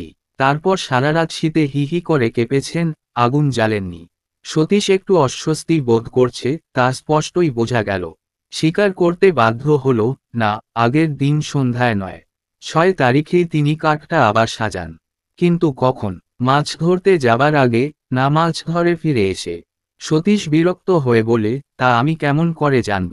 এক্স্যাক্টলি, আপনি তা জানেন না, অর্থাৎ যুক্তিনির্ভর কোনো অনুমানও করতে পারছেন না, কারণ এটাও একটা ছোটখাটো অসঙ্গতি যা অগ্রাহ্য করতে হবে। তৃতীয়ত, আপনি নিশ্চয় লক্ষ্য করেছেন লগ কেবিনের দেওয়ালে একটা নিয়মাবলী টাঙানো আছে এবং তাতে ওই লগ কেবিনের যাবতীয় অস্থাবর সম্পত্তির উল্লেখ আছে, একটি টেবিল, একটি চেয়ার, বাসনপত্র কি কি আছে ইত্যাদি। হ্যাঁ, দেখেছি। তাতে কি হলো? তাতে লেখা আছে, 7 দিন অন্তর লগ কেবিনে লন্ড্রির ব্যবস্থা করা হয়। এজন্যই আলমারিতে 6টি ধোপ বিছানার চাদর এবং বিছানায় পাতা একটি পাটোভাঙা চাদর আছে, তাই নয়? সম্ভবত তাই। এবং যোগিন্দর সিংয়ের জবানবন্দি অনুসারে দেখা যাচ্ছে বিছানাটি পরিপাটি টান টান করে পাতা। নিশ্চয়ই 6 তারিখে মাছ ধরতে যাওয়ার আগে খান্নাজি স্বহস্তে বিছানাটি পাতেন। অথবা ফিরে এসে, তাই নয়? যেহেতু পাত্রে ওই বিছানায় তিনি শুয়েছিলেন। নিশ্চয়ই তাই। এক্ষেত্রে কি আমাদের আশা করা উচিত নয় যে, আলমারির তাকে 5টি ধপ চাদর থাকবে এবং নিচের তাকে একটা সয়েলড চাদর থাকবে? সতীশ বর্মনের পুনরায় ভ্রুকুঞ্চন হল। বললে, এক্ষেত্রে ধরে নিতে হবে, খান্নাজি সয়েলড লিনেনটা পরিবর্তন করেননি। কেন? খান্নাজি তো ওই ট্রাউট প্যারাডাইসে বছর বছর যান। তিনি তো জানেন, 7 দিনের জন্য 7টা চাদর আছে। এটা এমন কিছু গুরুত্বপূর্ণ এভিডেন্স নয়। আপনি তাই মনে করেন? অর্থাৎ এটাও একটা ছোটখাটো অসঙ্গতি যা অগ্রাহ্য করতে হবে, তাই নয়? বেশ। চতুর্থত, অ্যালার্ম ঘড়িটার দম শেষ হয়ে থেমে গিয়েছিল, নয়? হ্যাঁ। অথচ প্ল্যানে দেখছি বালিশটা যেখানে আছে সেদিকে মাথা করে শুয়ে শুয়েই অ্যালার্ম ঘড়িটার নাগাল পাওয়া যায়। এক্ষেত্রে অ্যালার্ম বাজতে শুরু করলেই খান্নাজি হাত বাড়িয়ে সেটাকে থামিয়ে দেবেন, এটাই কি স্বাভাবিক নয়? আপনার অভিজ্ঞতা কি বলে? কারো কারো ঘুম ভাঙতে দেরি হয়। তা তো হয়ই, কিন্তু অ্যালার্ম ক্লকের শব্দে যার ঘুম ভাঙে তার ন্যাচারাল রিফ্লেক্স অ্যাকশনই হয় হাত বাড়িয়ে ঘড়িটার শব্দ বন্ধ করা। তাই নয়, ওভাবে কিছুই প্রমাণ হয় না। অনেকে অ্যালার্ম ঘড়ি হাত বাড়িয়ে থামিয়ে দেবার পরও ঘুমিয়ে পড়ে। তা পড়ুক, এখানে তো তা হয়নি, কারণ ঘড়িটার অ্যালার্ম দম সম্পূর্ণ শেষ হয়ে গিয়েছিল। হাত বাড়িয়ে থামানো হয়নি। তাহলে ধরে নিতে হবে অ্যালার্মের শব্দে তার ঘুম ভাঙেনি। হয়তো আরও আধ ঘন্টা পরে তার ঘুম ভাঙে। ধরুন 6টায়, তাই হবে, সেজন্যই তিনি তাড়াতাড়ি করে। ওর মুখের কথা কেড়ে নিয়ে বসু বলেন, ফায়ার প্লেসে কাঠ সাজাতে বসে যান। আমি তা বলতে চাইনি। তবে কি বলতে চান? তাড়াতাড়ি করে সয়েল চাদরটা কেচে ইস্ত্রি করতে লেগে যান। সতীশ বর্মন বলে ওঠে, এই সবই অবান্তর কথা। সব অবাস্তব। কেন অবাস্তব? কেন এতগুলো সূত্রকে আপনি অগ্রাহ্য করছেন? সতীশ বর্মন কোনো প্রত্যুত্তর করে না। বাসু বলেন, মিস্টার বর্মন, আপনি কি বুঝতে পারছেন আপনার থিওরিটা দাঁড়াচ্ছে না? অসংখ্য অসঙ্গতি থেকে যাচ্ছে। বর্মন রুখে ওঠে, তার মানে আপনি কি বিকল্প কোনো থিওরি শোনাতে চান? এক্স্যাক্টলি। এবং এমন একটা থিওরি আমি শোনাতে চাই যাতে কোনো অসঙ্গতি নেই, যা জিগস ধাঁধার মতো খাজে খাজে মিলে যাবে। শুনবেন? কি আপনার থিওরি? মহাদেব প্রসাদ খান্না খুন হয়েছেন 5ই বিকাল 4:30 থেকে 5টার মধ্যে। 5ই? অসম্ভব। 6 তারিখ সূর্যোদয়ের আগে ট্রাউট মাছ ধরা সম্পূর্ণ বেআইনি ব্যাপার। লগ কেবিনের ওই দেরকে? জি। মাছের অস্তিত্বতেই প্রমাণিত হচ্ছে খান্নাজি 5 তারিখে খুন হননি। বাসু বলেন, মিস্টার বর্মন, এবার আপনাকে একটা অতি শক্ত প্রশ্ন করি, এক্সপার্ট হিসাবে বলুন, মানুষ খুন করা কি আইনসঙ্গত কাজ? সতীশ জ্বলন্ত দৃষ্টিতে তাকিয়ে থাকে। জবাব দেওয়া বাহুল্য বোধে। সুতরাং মানুষ খুনের মতো বেআইনি কাজ যে লোকটা করতে যাচ্ছে সে কি দেরকে? জি। মাছ আগের দিন ধরতে পারে না, কিংবা বাজার থেকে কিনতে। আর তা যদি পারে, তাহলে আপনি কি দয়া করে করোনার এবং জুরি মহোদয়ের কাছে জানাবেন যে আপনার বিশেষজ্ঞের মতামতের দাম দেরকে? জি। ট্রাউট মাছের সমান। আপনার সমস্ত যুক্তিটাই ঝুলছে ওই দেরকে। জি। মাছের পলোটার সুতোয়। বর্মন নিষ্পলক নেত্রে শুধু তাকিয়ে থাকে। জবাব দিতে পারে না। কি যেন ভাবছে সে। বাসু বলে চলেন, ধীরভাবে চিন্তা করে দেখুন মিস্টার বর্মন, আপনি প্রথমেই সিদ্ধান্তে এসেছেন যে রমা দাশগুপ্তা 6ই সকাল 11টার সময় খান্নাজিকে খুন করেছে। তাই ওই সিদ্ধান্তের পরিপূরক তথ্যগুলি আপনি বেছে নিয়েছেন, ওই তথ্যের পরিপন্থী সূত্রগুলিকে পরিহার করে। নৈর্ব্যক্তিক উদাসীনতায় বিচার করলে স্পষ্টই বুঝতে পারবেন খান্নাজি খুন হয়েছিলেন 5 তারিখ বিকাল 4টায় এবং হত্যাকারী বুঝতে পেরেছিল ওই নির্জন লগ কেবিনে মৃতদেহ আবিষ্কৃত হবে অন্তত 4-5 দিন পরে। তাই 6 তারিখ সকালের দিকে কোনো বজ্র আটুনি অ্যালিবাই তৈরি করে সেদেরকে। জি। মাছও ওই কেবিনে রেখে যায়। সে জানতো পুলিশ ধরে নেবে খুনটা হয়েছে 6 তারিখ সকালে। কেউ কোনো কথা বলছে না। আদালত কর্ণময়। সতীশ বর্মন মেদিনীনিবদ্ধ দৃষ্টিতে কি ভাবছে। বাসু বলেই চলেন, এবং ভেবে দেখুন মিস্টার বর্মন, এই সিদ্ধান্তে আসতে হলে আপনাকে ছোটখাটো কোনো অসঙ্গতি অগ্রাহ্য করতে হচ্ছে না। বিছানার চাদরের হিসাব মিলে যাচ্ছে, যেহেতু রাত্রে তিনি ওই খাটে ঘুমাননি। অ্যালার্ম ঘড়িটা দম ফুরিয়ে থেমে যাওয়ার মধ্যে কোনো অসঙ্গতি নেই, কারণ লগ কেবিনের একমাত্র বাসিন্দা পূর্বদিনই মরে পড়ে আছেন মাটিতে। সিগারেটের খালি প্যাকেট কেবিনের ধারে কাছে নেই, কারণ মাত্র 1 ঘন্টা পূর্বে তিনি এসেছেন ও 2টি মাত্র সিগারেট খেয়েছেন। ফায়ার প্লেসের কাঠগুলো তিনি সাজাননি, ওটা সাজানোই ছিল। কোট ও গরম প্যান্ট না পরা এবং সোয়েটার গা থেকে না খোলা সঙ্গতিপূর্ণ, কারণ আপনিই বলেছেন বিকাল 4টে থেকে 4:30-র সময় ঘরটার অবস্থা না গরম না ঠান্ডা। সুটকেস থেকে দাঁত মাজা বা দাড়ি কামানোর সরঞ্জাম বার করার কোনো প্রয়োজন হয়নি। আর হত্যাকারী ওই পাখিটার প্রতি অতি দরদি হয়ে উঠেছিল শুধু এজন্যেই যে মুন্না ওই বোলটা পরে, যাতে হত্যাপরাধ রমা দেবীর উপর চাপিয়ে দেওয়া যায়। আমি একটি বিষয়ে আপনার সঙ্গে একমত, আমারও ধারণা খান্নাজি ওই কেবিনে পৌঁছান 5ই বিকাল 3:30টায়। কোট প্যান্ট খুলে পায়জামা পরে নেন। একটু কফি বানিয়ে এবং 2টি ডিম ও রুটি সহযোগে বৈকালিক টিফিন সারেন। 4:30 নাগাদ দরজায় কেউ টোকা দেয়। খান্নাজি দরজা খুলে আগন্তুককে দেখেন, সে ওর পরিচিত ও বিশ্বাসভাজন। তিনি স্বপ্নেও ভাবেননি লোকটা এসেছে তাকে খুন করতে, এবং তার পকেটে একটা লোডেড রিভলভার। কিন্তু লোকটা হঠাৎ দেখতে পায় টেবিলের উপর বা খাটের উপর পড়ে আছে মুন বাহাদুরের রিভলভারটা, যেটা খান্নাজি আত্মরক্ষার্থে এনেছিলেন তার স্ত্রীর কাছ থেকে। সম্ভবত পাখিটার ওই অদ্ভুত বলটা শুনেই খান্নাজি বুঝতে পারেন কেউ ওকে খুন করতে চায় এবং অপরাধটা রমা দেবীর কাঁধে চাপিয়ে দিতে চায়। কিন্তু ওই আগন্তুকই যে সেই হত্যাকারী তা তিনি স্বপ্নেও ভাবেননি। আগন্তুক দ্রুতগতিতে মুন বাহাদুরের রিভলভারটা তুলে নেয় এবং দুটি ট্রিগারই একসঙ্গে টেনে দেয়। সে এটা আত্মহত্যার কেস বলে চালাতে চায়নি, সে হত্যাপরাধটা রমা দেবীর স্কন্ধেই চাপাতে চেয়েছিল। তাই ফিঙ্গার প্রিন্ট মুছে নিয়ে রিভলভারটা দূরে ছুঁড়ে দেয়। দেরকে জি মাছ সে নিয়েই এসেছিল সেটা রেখে দিয়ে পাখিটার জন্যে এক মুখ জল কিছু বিস্কুট ছড়িয়ে দিয়ে সে চলে যায়। যাবার সময় ইয়ের লকওয়ালা দরজাটা টেনে দেয়। নাও মিস্টার বর্মন, আপনি অপরাধবিজ্ঞানে বিশেষ শিক্ষাপ্রাপ্ত সি.বি.আই এর এক্সপার্ট। আপনি কি অনুগ্রহ করে আমাকে একটা বিরুদ্ধ যুক্তি, একটিমাত্র সূক্ষ্মাতিসূক্ষ্ম অসঙ্গতি দেখাতে পারেন যা আমার এই থিওরির সাথে মিলছে না? সতীশ বর্মনের জবাবে যা বললে তা সম্পূর্ণ অপ্রাসঙ্গিক। বললে, না, আমি বিশ্বাস করি না জগদীশ মাথুর এ কাজটা করেছে, কারণ রমা দাশগুপ্তাকে সে আদৌ তখন চিনত না। বাসু বলেন, এটা আমার প্রশ্নের জবাব নয় মিস্টার বর্মন। আমি জানতে চাই, আমার ওই থিওরিটা কেন মানতে রাজি নন আপনি? কোথাও কোনো অসঙ্গতি দেখতে পাচ্ছেন? হঠাৎ উজ্জ্বল হয়ে ওঠে সতীশ।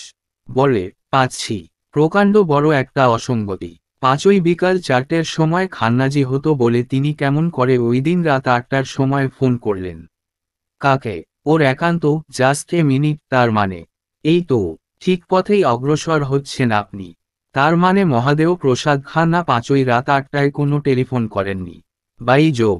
চেয়ার ছেড়ে উঠে দাঁড়ায় সতীশ বর্মন। একজাক্টলি, এতক্ষণে আপনি প্রকৃত অপরাধবিজ্ঞানীর মতো একটা কথা বলেছেন। খান্নাজিকে যে খুন করে সে লোকটার নাম গঙ্গারাম যাদব। শর্মাজিও উঠে দাঁড়িয়েছেন। Mister Yadav, mister Gangaram Yadav. দেখা গেল যে চেয়ারখানাতে গঙ্গারাম যাদব এতক্ষণ বসেছিলেন সেটা শূন্যগর্ভ। করোনার বললেন, আধ ঘন্টার জন্য আদালতের কাজ স্থগিত রইল। Mister Joginder Singh, quick. কিন্তু কোথায় যোগিন্দর? সেও নিঃশব্দে বেরিয়ে গেছে সকলের অলক্ষ্যে গঙ্গারাম অন্তর্ধান করার সঙ্গে সঙ্গে। বাসু এদিকে ফিরে বললেন, রমা, তোমার যন্ত্রণার শেষ হয়েছে। আর কেউ এরপর তোমাকে বিরক্ত করবে না। এখন তুমি প্রাণভরে কাঁদতে পার। ঘণ্টাখানেক পরের কথা। এস.ডি.ও শর্মাজির অফিস ঘরে বসেছিলেন বাসু আর কৌশিক। শর্মাজির জিপ গেছে পুলিশ হাজতে, রমা দেবীর রিলিজ অর্ডার নিয়ে। একটু পরেই বন্দিনীকে মুক্ত করে জিপটা ফিরে আসবে। শর্মাজি বলেন, আপনি কি করে আন্দাজ করলেন এটা গঙ্গারামের কাজ? ওর তো কোনো মোটিভ ছিল না। বাসু বলেন, কেসটার ওইটুকুই ছিল জটিলতা। কে খুন করেছে তা বুঝতে পেরেছিলাম অনেক আগেই, কিন্তু কেন খুন করেছে তা বুঝতে দেরি হলো। শর্মা বলেন, কে খুন করেছে সেটাই বা কেমন করে বুঝলেন? ভেবে দেখুন, মৃত্যুর সময় যদি 6 তারিখ সকাল হয়, যা ছিল আপনাদের থিওরি, তাতে অনেকগুলি অসঙ্গতি থেকে যাচ্ছে। সুতরাং সিদ্ধান্তে এলাম, সময়টা 5 তারিখ বিকাল। তার অনুসিদ্ধান্ত, রমা দাশগুপ্তা হত্যাকারী হতে পারে না। কারণ রমা ডেলিবারেট মার্ডারার হতেই পারে না, উত্তেজনার মুহূর্তে হত্যা করলে কেবিনেদেরকে জি মাছ থাকতে পারে না। সুতরাং রমা বাদ গেল। সুরমা দেবীর কোনো মোটিভই নেই।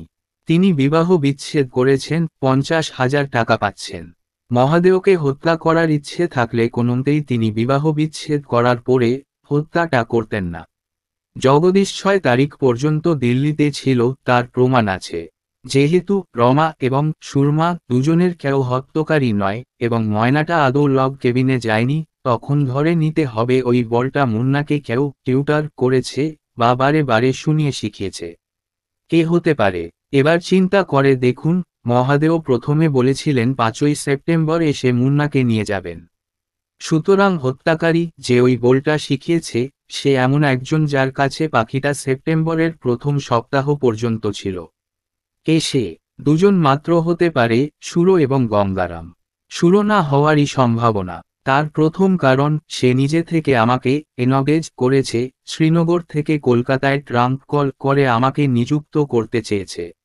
হয়তো একটু অভিনয় থেকে যাচ্ছে, তবে যুক্তির খাতিরে মেনে নিতেই হবে যে আমার ব্যাকগ্রাউন্ড জানার পর সে কিছুতেই আমাকে নিযুক্ত করত না যদি সে নিজেই হতো পিতৃহন্তা। শর্মা বললেন, তাছাড়া তার কোনো মোটিভও ছিল না।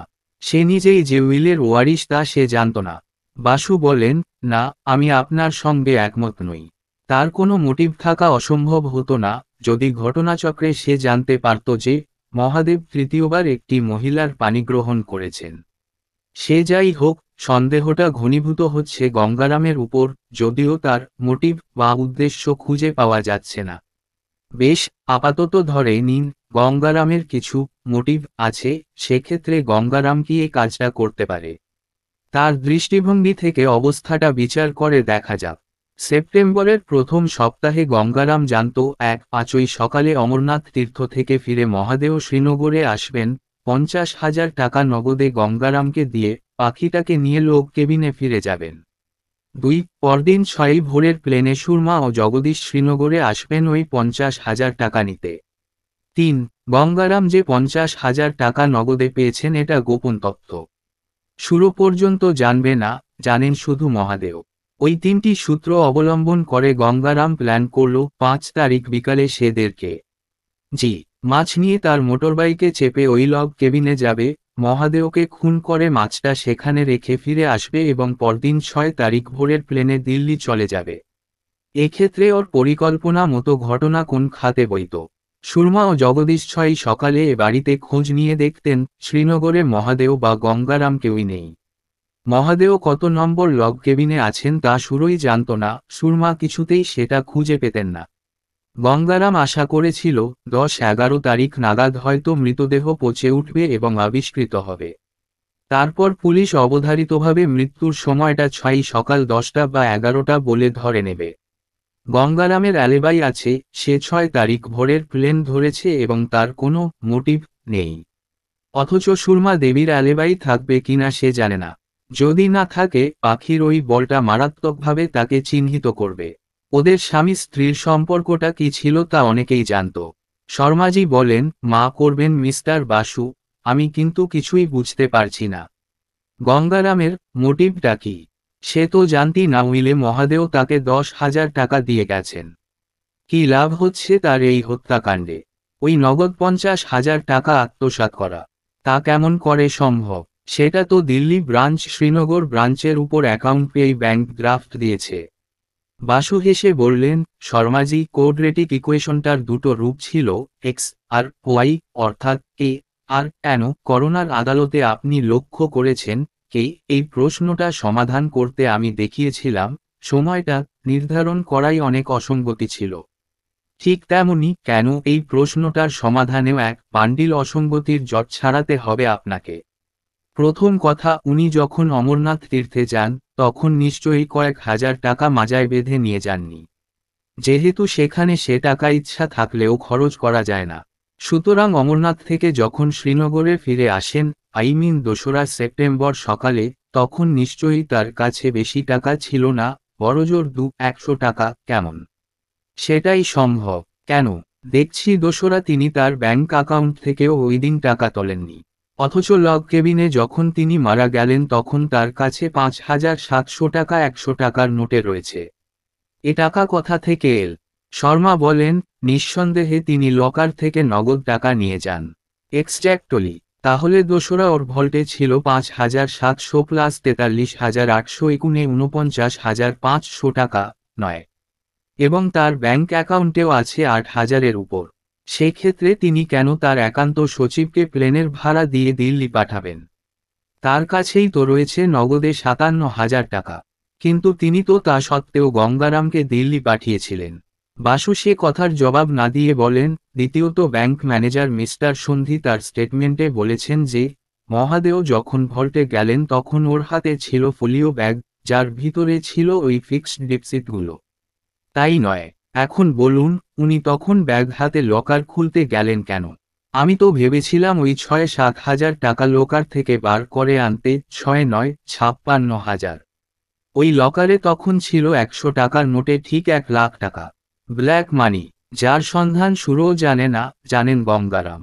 একটু অঙ্ক কষে দেখুন, মানে খান্নাজির ডেবিট ক্রেডিট।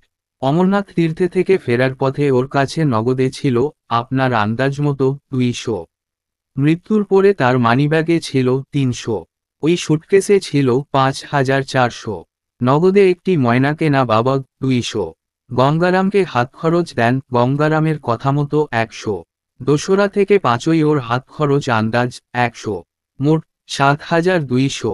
লোকালে পরে নগদে পাওয়া গেছে 43,800।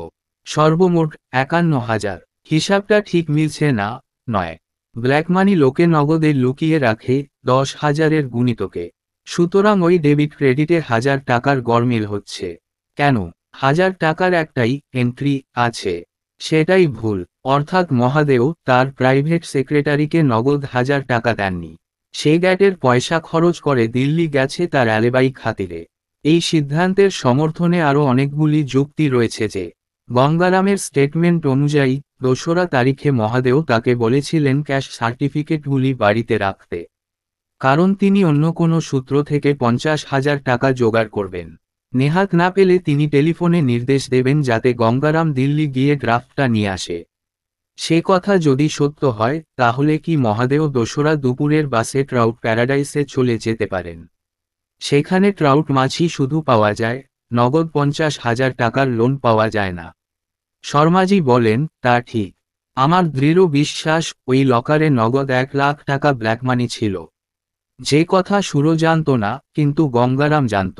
এবং এটাও সে জানত যে, মহাদেও অ্যালিমনি টাকা মেটাবেন ব্ল্যাক মানিতে। কারণ সুরমা নগদই চেয়েছেন, ওই 2 নম্বর খাতার অতগুলি টাকার সদ্ব্যবহার নিশ্চয়ই করবেন মহাদেও। সেটা জানা ছিল বলেই গঙ্গারাম ওই পরিকল্পনা করে। গঙ্গারাম জানত মহাদেও অত্যন্ত প্রভাবশালী। তিনি বেঁচে থাকলে প্রতিশোধ নিতেনি, সোজা পথে না হলে বাঁকা পথে। এজন্য টাকাটা হজম করতে হলে মহাদেওকে হত্যা করা ছাড়া তার গত্যন্তর ছিল না।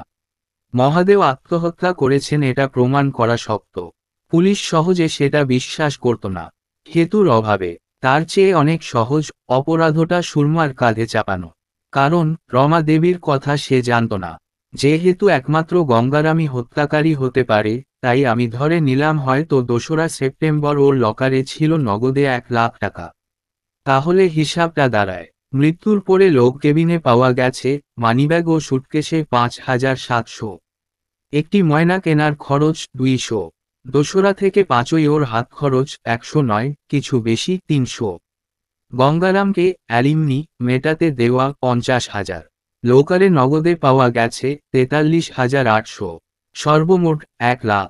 আমার এই হাইপোথেসিসটা ঠিক কিনা যাচাই করতে আমি একটা ফাঁদ পাতলাম। গঙ্গারামের উপস্থিতিতে সুরকে জানালাম, সুরমা দেবীর একটা বজ্র বাঁধুনি অ্যালিবাই আছে। কথা বলার আগেই আমি কিন্তু মুন্নাকে রমার বাড়ি থেকে সরিয়ে দ্বিতীয় পাখিটাকে ওখানে রেখে এসেছি। আর ওই সঙ্গে কায়দা করে জানিয়ে দিলাম, মুন্না আছে রমার বাড়িতে পহেলগাঁওয়ে, মেথডিস্ট চার্চের পিছনে দ্বিতীয় বারান্দায়, অরক্ষিত অবস্থায়। আমি বুঝতে পেরেছিলাম যে, হত্যাকারী প্রণিধান করেছে, সে সুরই হোক অথবা গঙ্গারামই হোক, মুন্নার ওই বলটা এখন পুলিশের দৃষ্টি তার দিকে আকৃষ্ট করবে। যেহেতু রমা বা সুরমা হত্যাকারী নয়, তখন স্বভাবতই পুলিশ ভাবতে শুরু করবে যে, মুন্নাকে সে ওই বলটা টিউটার করিয়েছে, শিখিয়েছে। আমি প্রায় নিশ্চিত ছিলাম যে, খবরটা শোনার পরেই প্রকৃত হত্যাকারী এই সুযোগ নেবে, আমার ফাঁদে পা দেবে, অর্থাৎ মুন্নাকে হত্যা করতে ছুটবে। ওরা আমাদের হাউজবোট থেকে বেরিয়ে গেল সন্ধ্যা 6টায়। তার ঘণ্টাখানেক পরে টেলিফোন করে দেখলাম সুরো বাড়িতে আছে, কিন্তু গঙ্গারাম কোথায় বুঝি, নৈশো নিমন্ত্রণ রাখতে গেছে। তার ফিরে আসতে রাত প্রায় 11টা হলো। গঙ্গারাম বাসে যায়নি, নিজস্ব মোটরবাইকে গিয়েছিল। সেই মুহূর্তেই হত্যাকারী চূড়ান্তভাবে চিহ্নিত হয়ে গেল। হত্যাকারী চূড়ান্তভাবে চিহ্নিত হওয়ার মানেই হচ্ছে তার মোটিভ রূপে আমি যা অনুমান করেছি তা সত্য। মুশকিল হচ্ছে এই যে, মোটিভটা আমি প্রমাণ করতে পারতাম না কোনোদিনই। যেহেতু ব্ল্যাক মানির হিসাব থাকে না, তাই আমি আপনাদের জানাতে পারিনি আমার সিদ্ধান্তটা। ভেবে দেখলাম, ওর অপরাধ চূড়ান্তভাবে প্রমাণ করতে হলে কিছু নাটকীয়তার আশ্রয় আমাকে নিতে হবে। এজন্য সওয়াল জবাবের মাধ্যমে তিলতিল করে সমাধানটা দাখিল করতে থাকি। আমি জানতাম যে মুহূর্তে মৃত্যুর সময়টা 6 তারিখ সকাল থেকে 5 তারিখ বিকালে আমি সরিয়ে নিয়ে যাব, সেই মুহূর্তে গঙ্গারাম নার্ভাস হয়ে পড়বে। আর তারপর যখন তিলতিল করে হত্যাকারীর পরিচয়টা স্পষ্ট করতে থাকব তখন আতঙ্কের তাড়নায় গঙ্গারাম পালাবার চেষ্টা করবে। আর তাতেই তার হত্যাপরাধটা স্পষ্ট হয়ে উঠবে। ঘটনাও ঠিক সেই খাতে বইল। শর্মাজি বলেন, গঙ্গারাম ধরা পড়বেই আজকালের মধ্যেই, কিন্তু অপরাধটা আমরা প্রমাণ করব কি করে? কোনো প্রমাণ তো নেই। বাসু বললেন, সম্ভবত আছে। গঙ্গারামের স্টেটমেন্ট অনুযায়ী সে মহাদেও প্রসাদের টেলিফোন পায় 5 তারিখ রাত 8টায় এবং পরদিন সে সকালের ফ্লাইটে দিল্লি চলে যায়। দেখুন, এজন্য সে বলেছে লগ কেবিনের টেলিফোনটা ডেড হয়ে গিয়েছিল। কারণ সে জানতো লগ কেবিন থেকে যা টেলিফোন করা হয় তার লিস্ট থাকে, তার বিল বর্ডারকে মেটাতে হয়। কিন্তু এই সিজন টাইমে অত অল্প সময়ে প্লেনে সিট পাওয়া প্রায় অসম্ভব। তাছাড়া তার নিজস্ব অ্যালিবাইটা পাকা করতে সে নিশ্চয় অনেক আগেই সিটটা বুক করেছিল।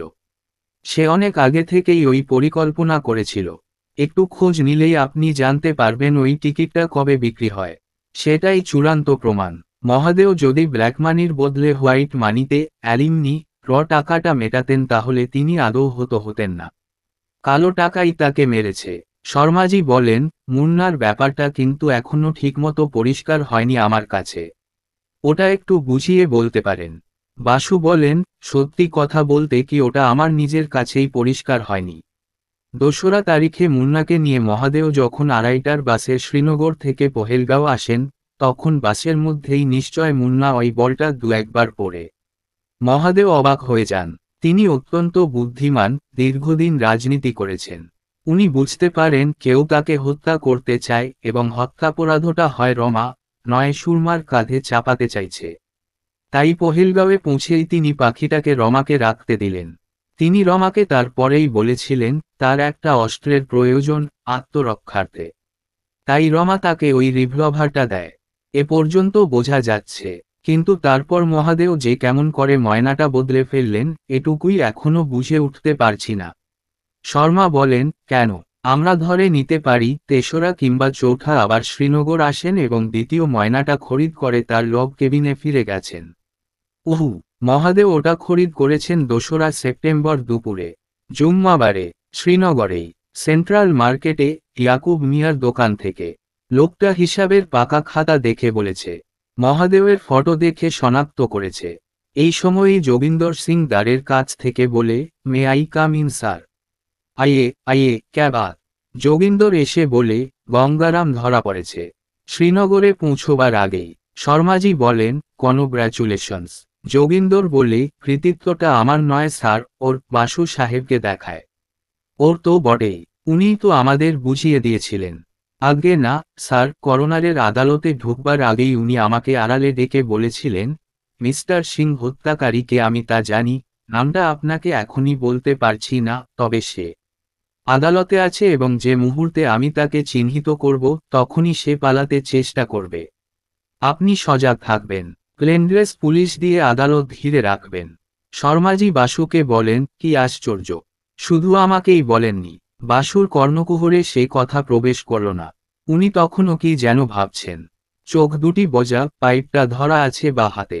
ডান হাতে গায়ত্রী জপ করার ভঙ্গিতে উল্টো করে 1 2 3 গুনছেন। একটু পরেই একটা জিপ এসে থামল। দ্বারপথে রমার মূর্তিটা আবির্ভূত হতে শর্মা বলেন, come in please, congratulations. Rama উচ্ছ্বসিত হয়ে বাসুকে কি একটা কথা বলতে যাচ্ছিল, কিন্তু তার আগেই বাসু বলেন, জাস্ট এ মিনিট। রমা, সেই 2রা সেপ্টেম্বরের কথা তোমার ঠিক ঠিক মনে আছে? রমা তখনও আসন গ্রহণ করেনি। বলে, কোন কথা? 2রা সেপ্টেম্বর বেলা 2:30টার বাসে মহাদেও শ্রীনগর থেকে রওনা দেন। তার মানে 5:30টা নাগাদ তিনি পহেলগাঁও বাস স্ট্যান্ডে পৌঁছান। বাস স্ট্যান্ড থেকে তোমার বাড়ি হাঁটাপথে 10-12 মিনিট, তার মানে। বাধা দিয়ে রমা বলে, না, বাস স্ট্যান্ডেই তার সঙ্গে আমার দেখা হয়। আর 2:30টায় নয়, উনি 1:30টার বাসে শ্রীনগর থেকে পহেলগাঁও আসেন। বাসু বলেন, অসম্ভব। 1:30টার বাসে তিনি আসতেই পারেন না। কারণ ঠিক বেলা 2টোয় তিনি ছিলেন ব্যাংক অব ইন্ডিয়ার ম্যানেজারের ঘরে। উনি 2:30টার বাসে গিয়েছিলেন। রমা বললে, না, আপনি ভুল করছেন। উনি 1:30টার বাসেই এসেছিলেন। কারণ 1:30টার বাসটা পহেলগাঁওয়ে পৌঁছায় 4:40-এ। আমার ছুটি হয় 4:30-এই। তাই 4:40-এর বাসটাকে স্ট্যান্ডে ঢুকতে দেখি। আর 2:30টার বাস পহেলগাঁওয়ে পৌঁছায় 5:40-এ, তার অনেক আগে আমি বাড়ি চলে যাই।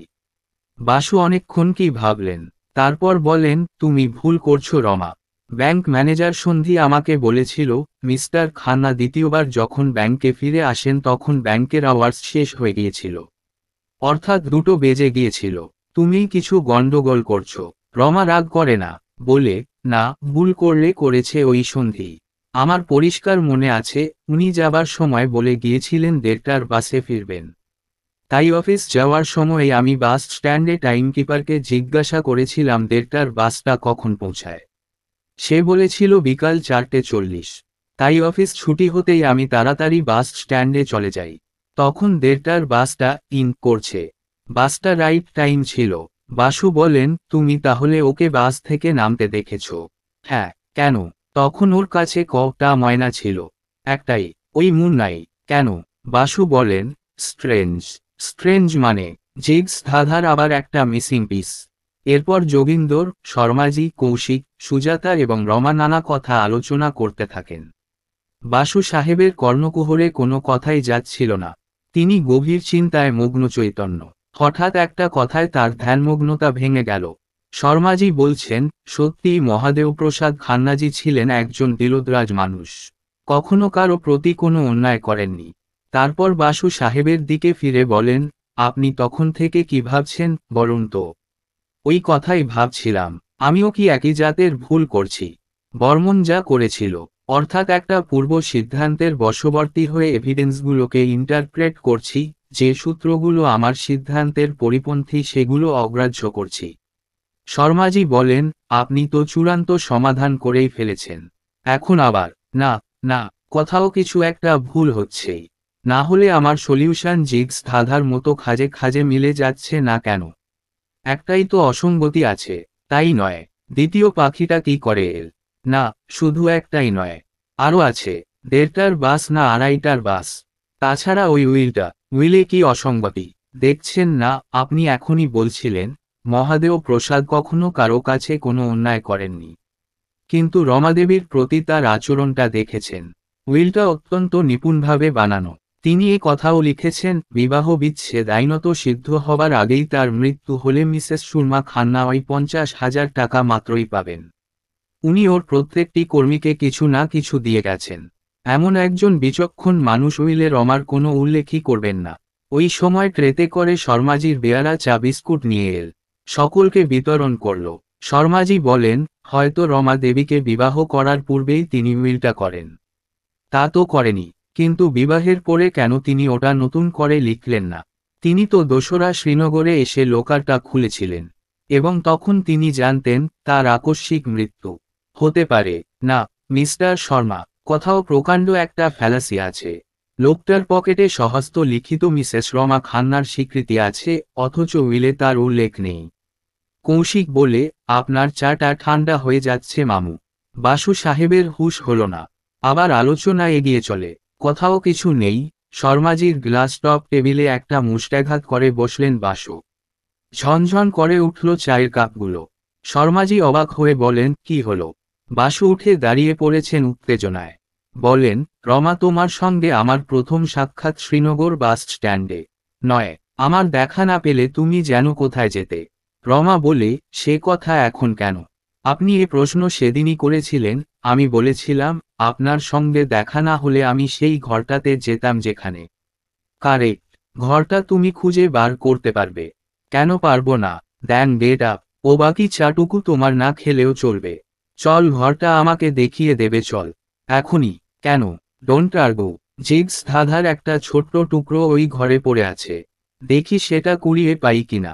রমার বাহুমূল চেপে ধরে তিনি নির্গমন দ্বারের দিকে এগিয়ে চলেন। কৌশিক পিছন থেকে বলে, আমরা আমরা কি করব? You shut up. চা খাও বসে বসে। রমার বাহুমূল যেমন ধরা আছে তেমনি ভাবেই বন্দিনীকে নিয়ে এসে উঠলেন সেই সিনেমন রঙের অ্যাম্বাসাডারে। বললেন, ড্রাইভারকে বল কোন দিকে যেতে হবে। মিনিট 15 পরে গাড়িটা এসে থামল সেন্ট্রাল মার্কেটের পিছনে একটা ঘিঞ্জি অঞ্চলে। সারি সারি লরি, ঠেলা, মালপত্রের গুদাম।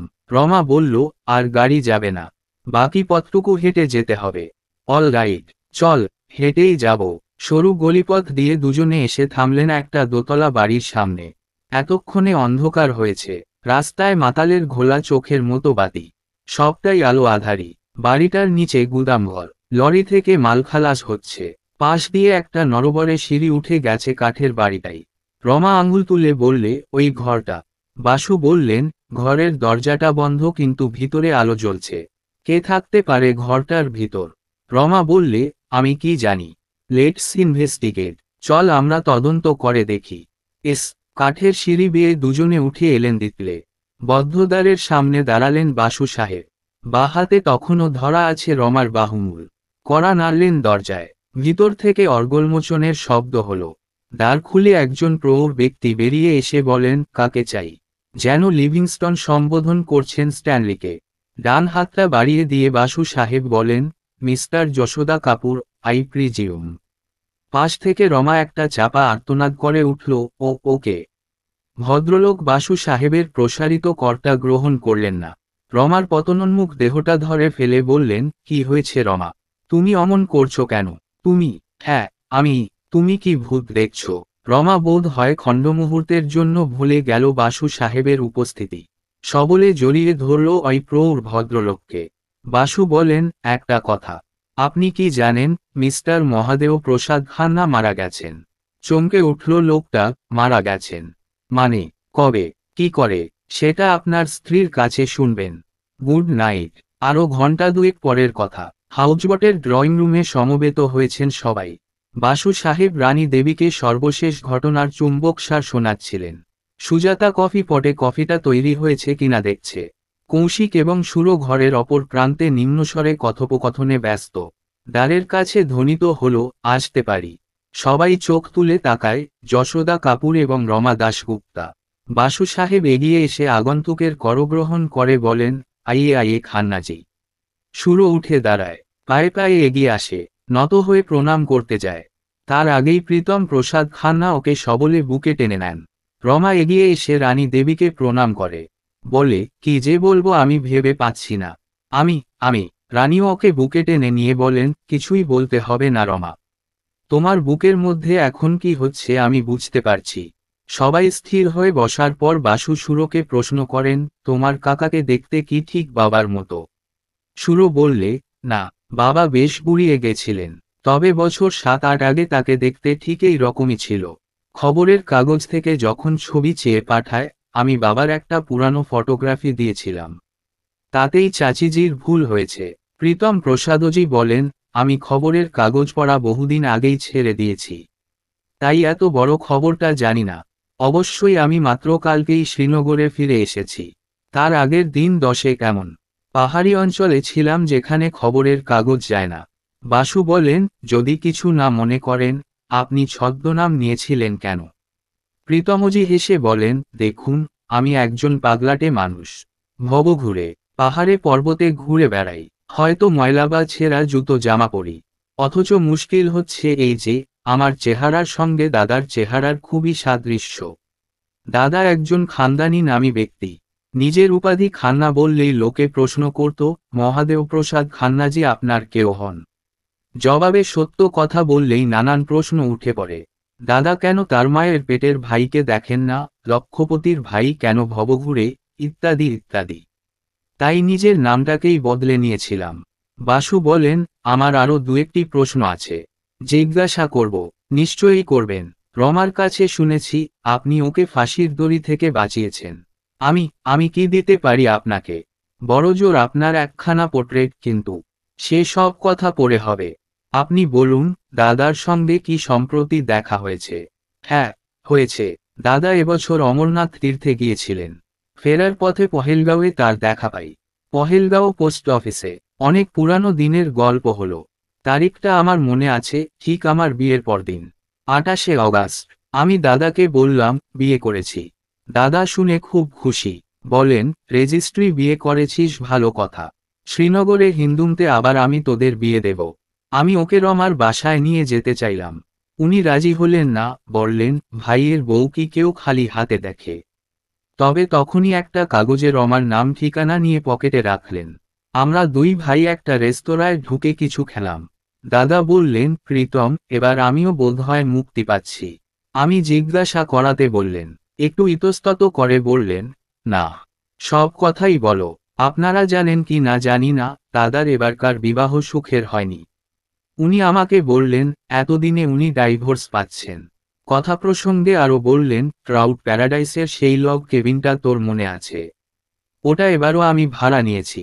ওখানে 5ই তারিখে আমি আসব। আমি তখন ওর কাছ থেকে লগ কেবিনের চাবিটা চেয়ে নিলাম। বললাম, তুমি তো 5 তারিখে আসবে, তার আগে ওখানে আমি 2 দিন থাকতে চাই। সস্ত্রীক। উনি খুশি হয়ে চাবিটা আমাকে দিয়ে দিলেন। দিন দুয়েক আমি আর রমা সেখানে ছিলাম। 1 সেপ্টেম্বর আমরা পহেলগাঁওয়ে ফিরে এলাম।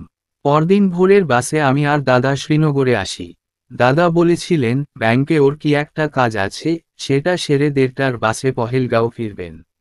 আমি তাকে বললাম, আমিও ওই বাসেই ফিরব। শ্রীনগরে পৌঁছে উনি সুরের ওখানে গেলেন, আমি আমার ডেরায় চলে এলাম। ওই ঘরটা মাসিক 10 টাকা ভাড়ায় আমি রেখেছি আজ বছর 10। বেলা 1টা নাগাদ বাস স্ট্যান্ডে গিয়ে আবার দাদার দেখা পেলাম। ওর সঙ্গে একটা পাহাড়ি ময়না ছিল। সেটা আমি ওকে দিয়েছিলাম। দাদা বলেন, এটাকে চিনতে পারিস? চিনতে আমার অসুবিধা হলো না। তার ডান পায়ের একটা আঙুল কাটা ছিল। দাদা তখন বলেন, প্রীতম, একটা অদ্ভুত ব্যাপার হয়েছে। ও একটা নতুন বল পড়ছে। ভারী অদ্ভুত। একটু পরেই পাখিটা বলটা পড়ল। শুনে আমি ঘাবড়ে গেলাম। বললাম, দাদা, এ বল ও কেমন করে শিখল? এর মানে কি? আমার দাদা ছিলেন অত্যন্ত বুদ্ধিমান। রাজনীতি করে চুল পাকিয়েছেন।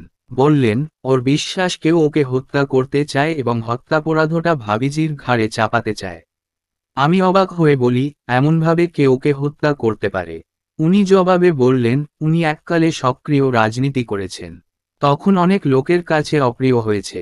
অত্যন্ত প্রভাবশালী কোনো লোকের বিরুদ্ধে কমিশন বসিয়েছেন। তাদেরই মধ্যে কেউ হয়তো এতদিন পর প্রতিশোধ নিতে চায়।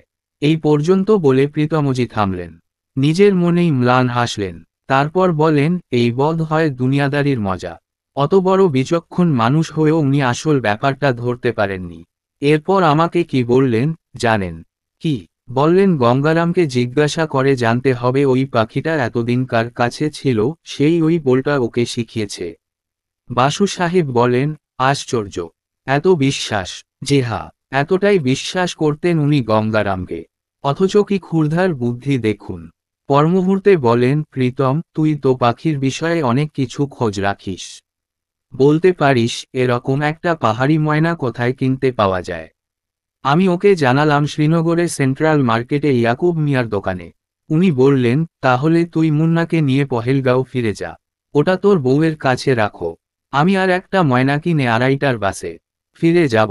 লোকটাকে তা জানি না, সুরমার প্রতি আমার কোনো দরদ নেই, তাই বলে বিনা অপরাধে তাকে ফাঁসির দড়িতেও আমি ঝুলতে দেব না। পহেলগাঁওয়ের কোন হোটেলে দাদা ছিলেন তা আমি জানতাম। কথা হলো, চৌঠা আমি তার সাথে দেখা করব এবং এ বিষয়ে কি সাবধানতা নেওয়া যায় সে কথা আলোচনা করব। আমি পহেলগাঁওয়ে ফিরে ময়নাটা রমাকেই রাখতে দিলাম। দাদার কথা কিছু বলিনি। আমার সত্যিকারের পরিচয়ও দিইনি। কেন, সে কথা আপনাদের আমি বলবো না। শুধু রমাকেই বলবো, কারণ ও বুঝবে। ওর সব কথাও আমাকে বলেছে, কেন এত বয়সেও অবিবাহিতা। আমার জীবনেও অনুরূপ একটা ঘটনা ঘটেছিল। তাই আমি দেখতে চেয়েছিলাম, আমি নিঃস্ব বেকার একথা জানার পরেও। হঠাৎ মাঝপথে থেমে বলেন, যাক, সে সব অবান্তর কথা। যে কথা বলছিলাম, 4 তারিখে যখন দাদার সঙ্গে দেখা করতে যাচ্ছি, তখন মনে হলো একটা ছোরা কিনে দাদাকে উপহার দিলে কেমন হয়।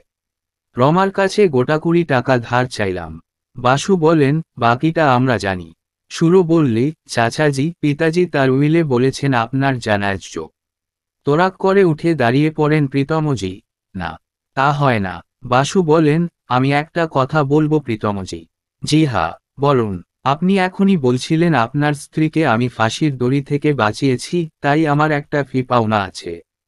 তাই না? জি হ্যাঁ। কিন্তু আপনি তো জানেন আমার কতটুকু সামর্থ্য।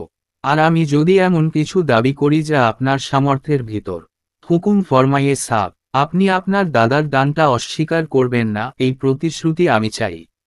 প্রীতমজি, আমি জানি আপনি যদি তার স্নেহের দান গ্রহণ করেন, সংসারী হন, সে টাকায় একটা স্টুডিও খুলে বসে মনের আনন্দে ছবি আঁকতে বসে যান, তবে স্বর্গ থেকে তিনি আপনাকে আশীর্বাদ করবেন। তাছাড়া ওই মেয়েটাকেই বা কেন সুখ স্বাচ্ছন্দ্য আনন্দঘন বিবাহিত জীবন থেকে বঞ্চিত করবেন আপনি? ও তো টাকার লোভে আপনাকে বিয়ে করেনি। হাসলেন প্রীতম প্রসাদ খান্না। স্ত্রীর দিকে ফিরে বললেন, তুমি কি বল? রমা সাড়া দিল না। সে তখন রানী দেবীর কোলে মুখ লুকিয়ে অঝরে কাঁদিতে থাকল। এই গল্পটি শেষ হলো। কেমন লাগলো অবশ্যই কমেন্টে জানাবে। আরও ভালো নতুন গল্প পেতে হ্যাপি উইথ মোহিনীর এই ইউটিউব চ্যানেল সাবস্ক্রাইব করে নিন, তারপর বেল আইকন বাজিয়ে আমাদের পাশে থাকবেন।